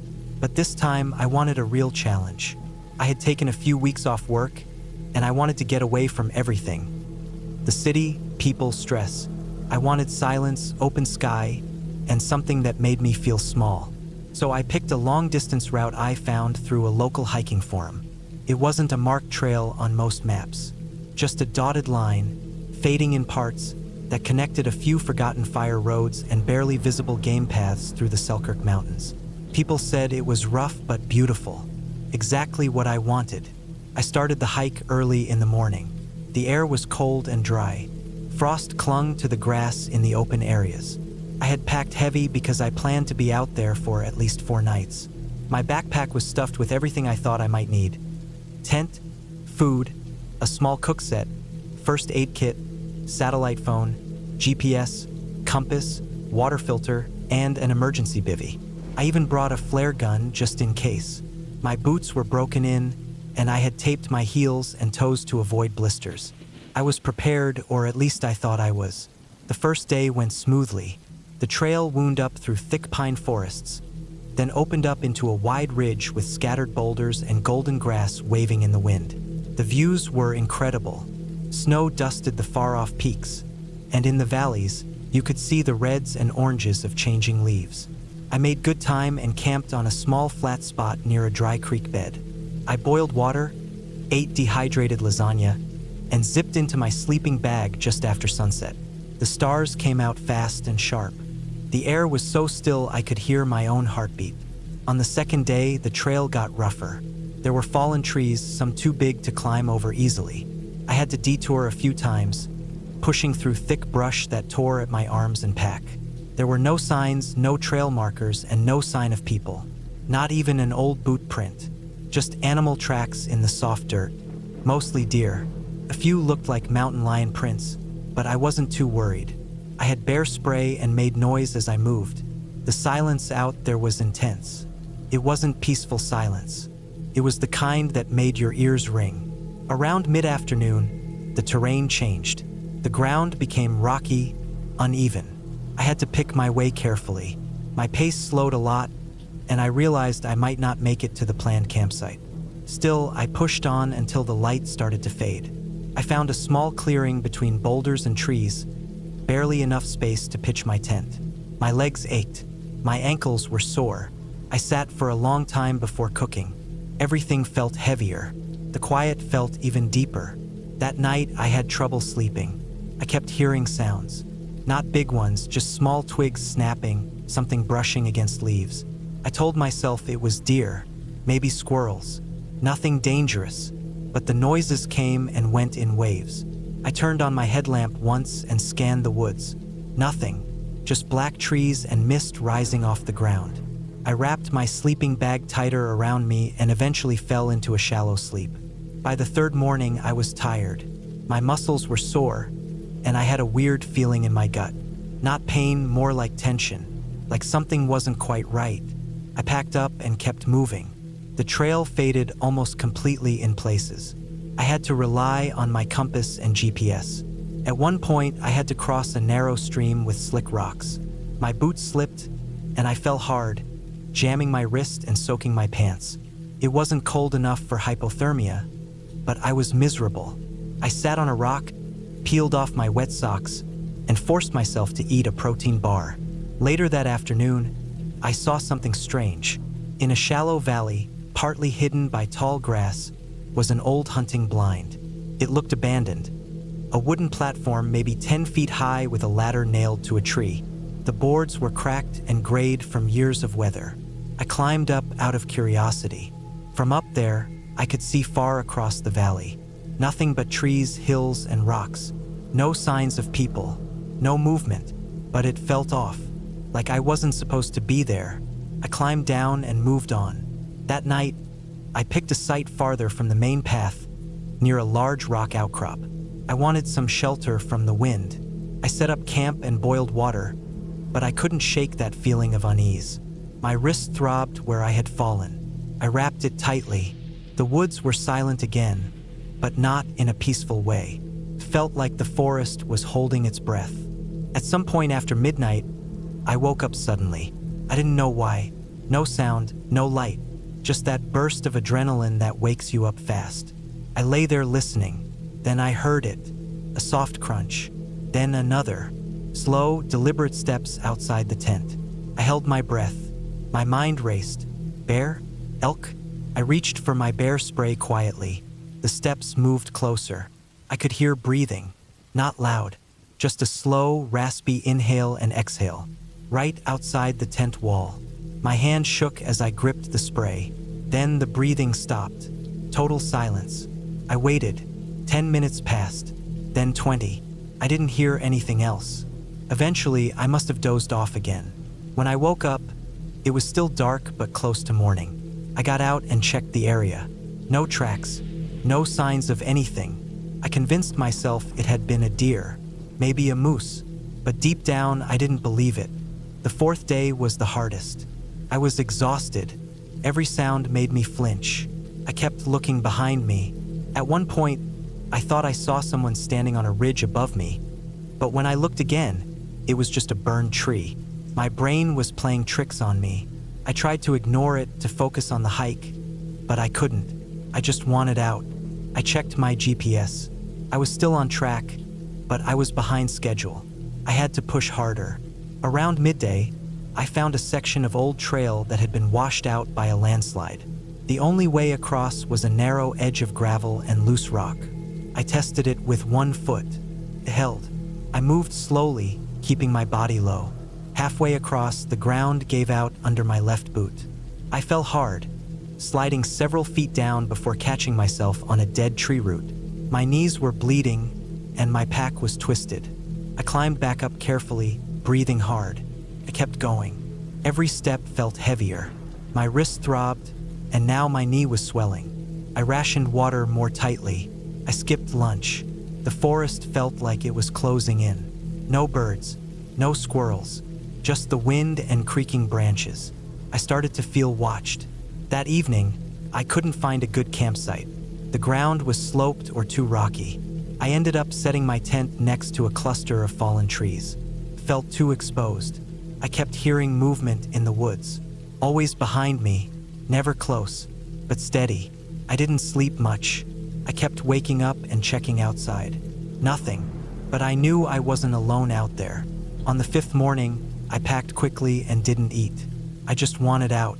The trail curved downhill through a deep, narrow canyon. The air was colder there, damp. Moss grew on everything. It smelled like rot. Halfway through, I found something that made my blood run cold.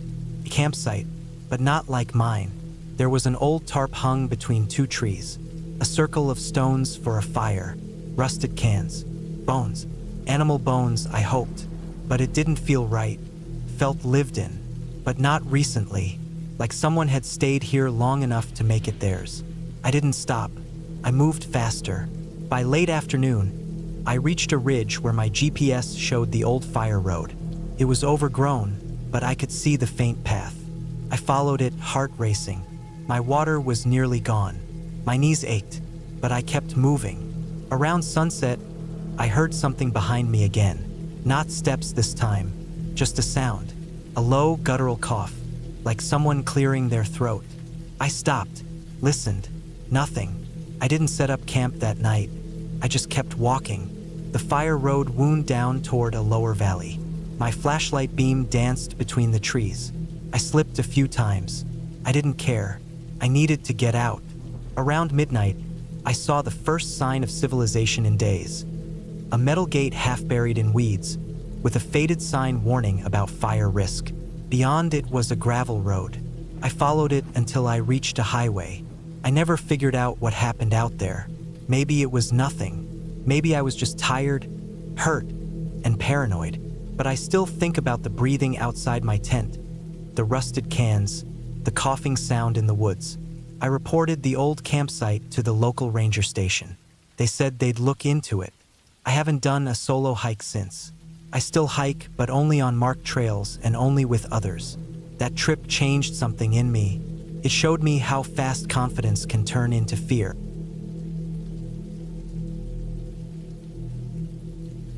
I had always been someone who loved the outdoors. Growing up, I spent most of my summers hiking in the nearby state parks, exploring the forests and climbing small hills. Over the years, it became a quiet obsession. The feel of dirt beneath my boots, the smell of pine needles in the air, and the sound of a creek rushing nearby were the kind of things that brought me a strange peace. But I had never been on a solo overnight hiking trip until this one. The plan was simple. I wanted to test myself with a moderately challenging trail in a national forest about 3 hours from home. I picked a route that was roughly 12 miles long, starting from a parking lot that led into dense woods and looping back around in a day and a half. I packed carefully. A lightweight tent, a small sleeping bag, plenty of water, some dehydrated meals, a first aid kit, and a flashlight with extra batteries. I also brought a fully charged phone and a GPS device, just in case. I told a close friend where I was going and when I expected to be back. I thought I was prepared for anything. The morning of the hike started out perfect. The sun was rising, casting a warm golden glow over the trees. The air smelled fresh and cool. I laced up my boots, tightened the straps on my backpack, and took a deep breath before stepping onto the trail. First, it was everything I had hoped for. The path was narrow but well-marked. Birds chirped in the trees, and the occasional squirrel darted through the underbrush. The ground was dry and firm underfoot. For the first several hours, I made steady progress. I stopped occasionally to drink water or snap photos of the wildflowers and mushrooms growing along the side of the trail.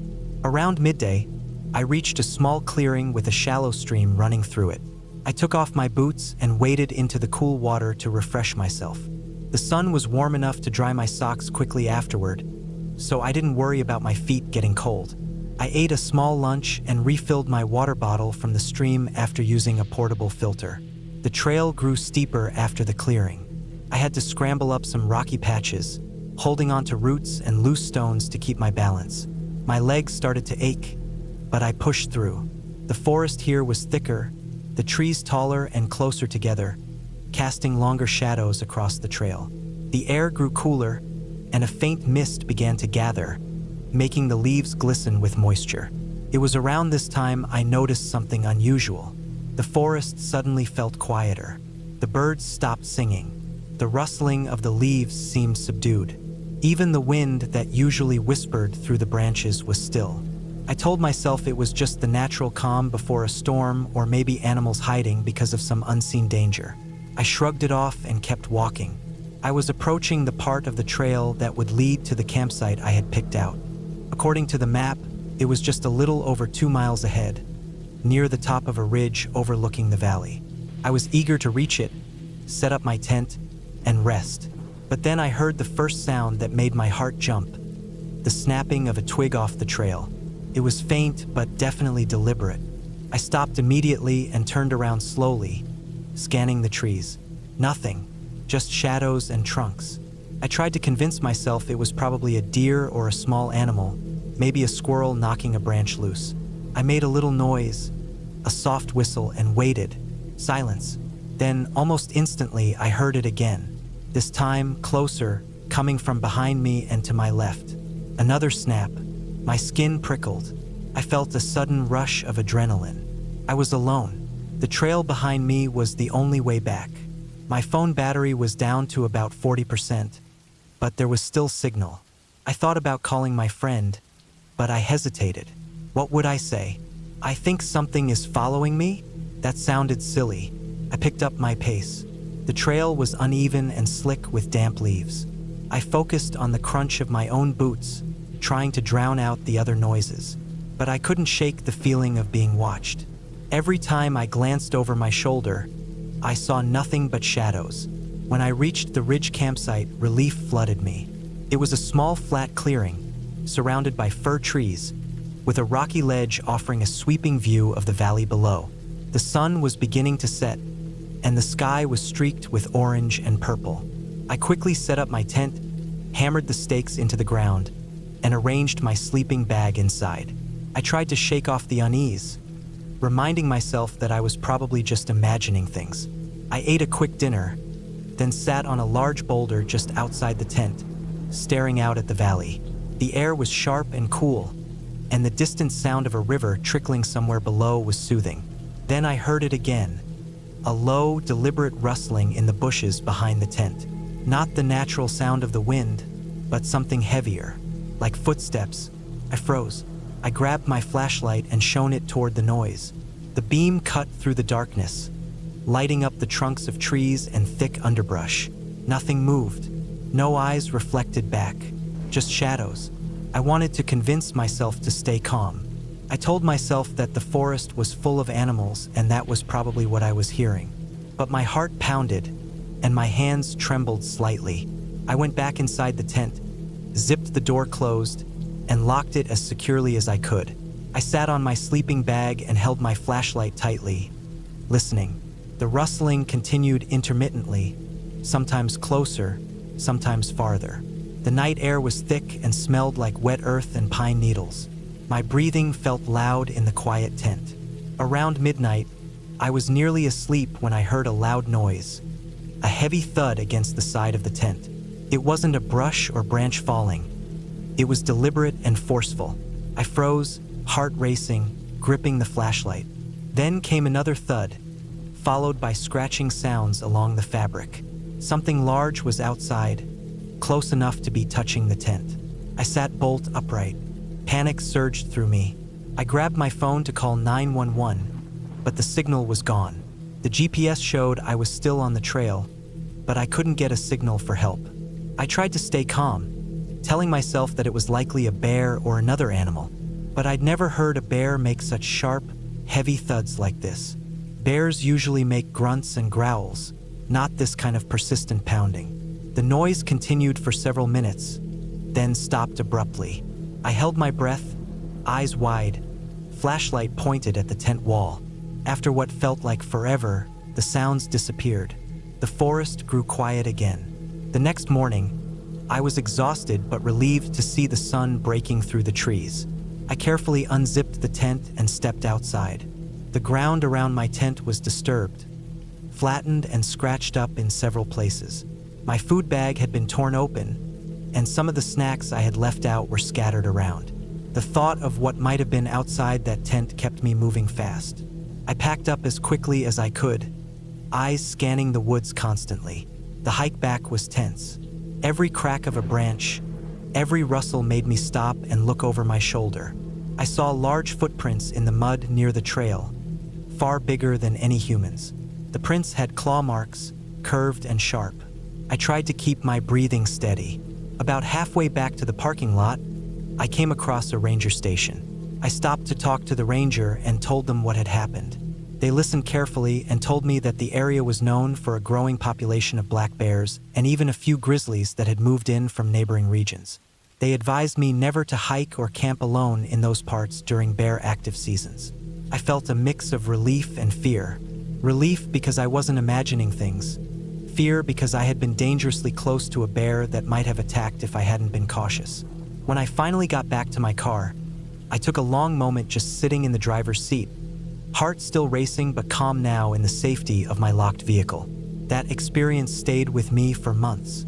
I realized that the forest was beautiful but also wild and unpredictable.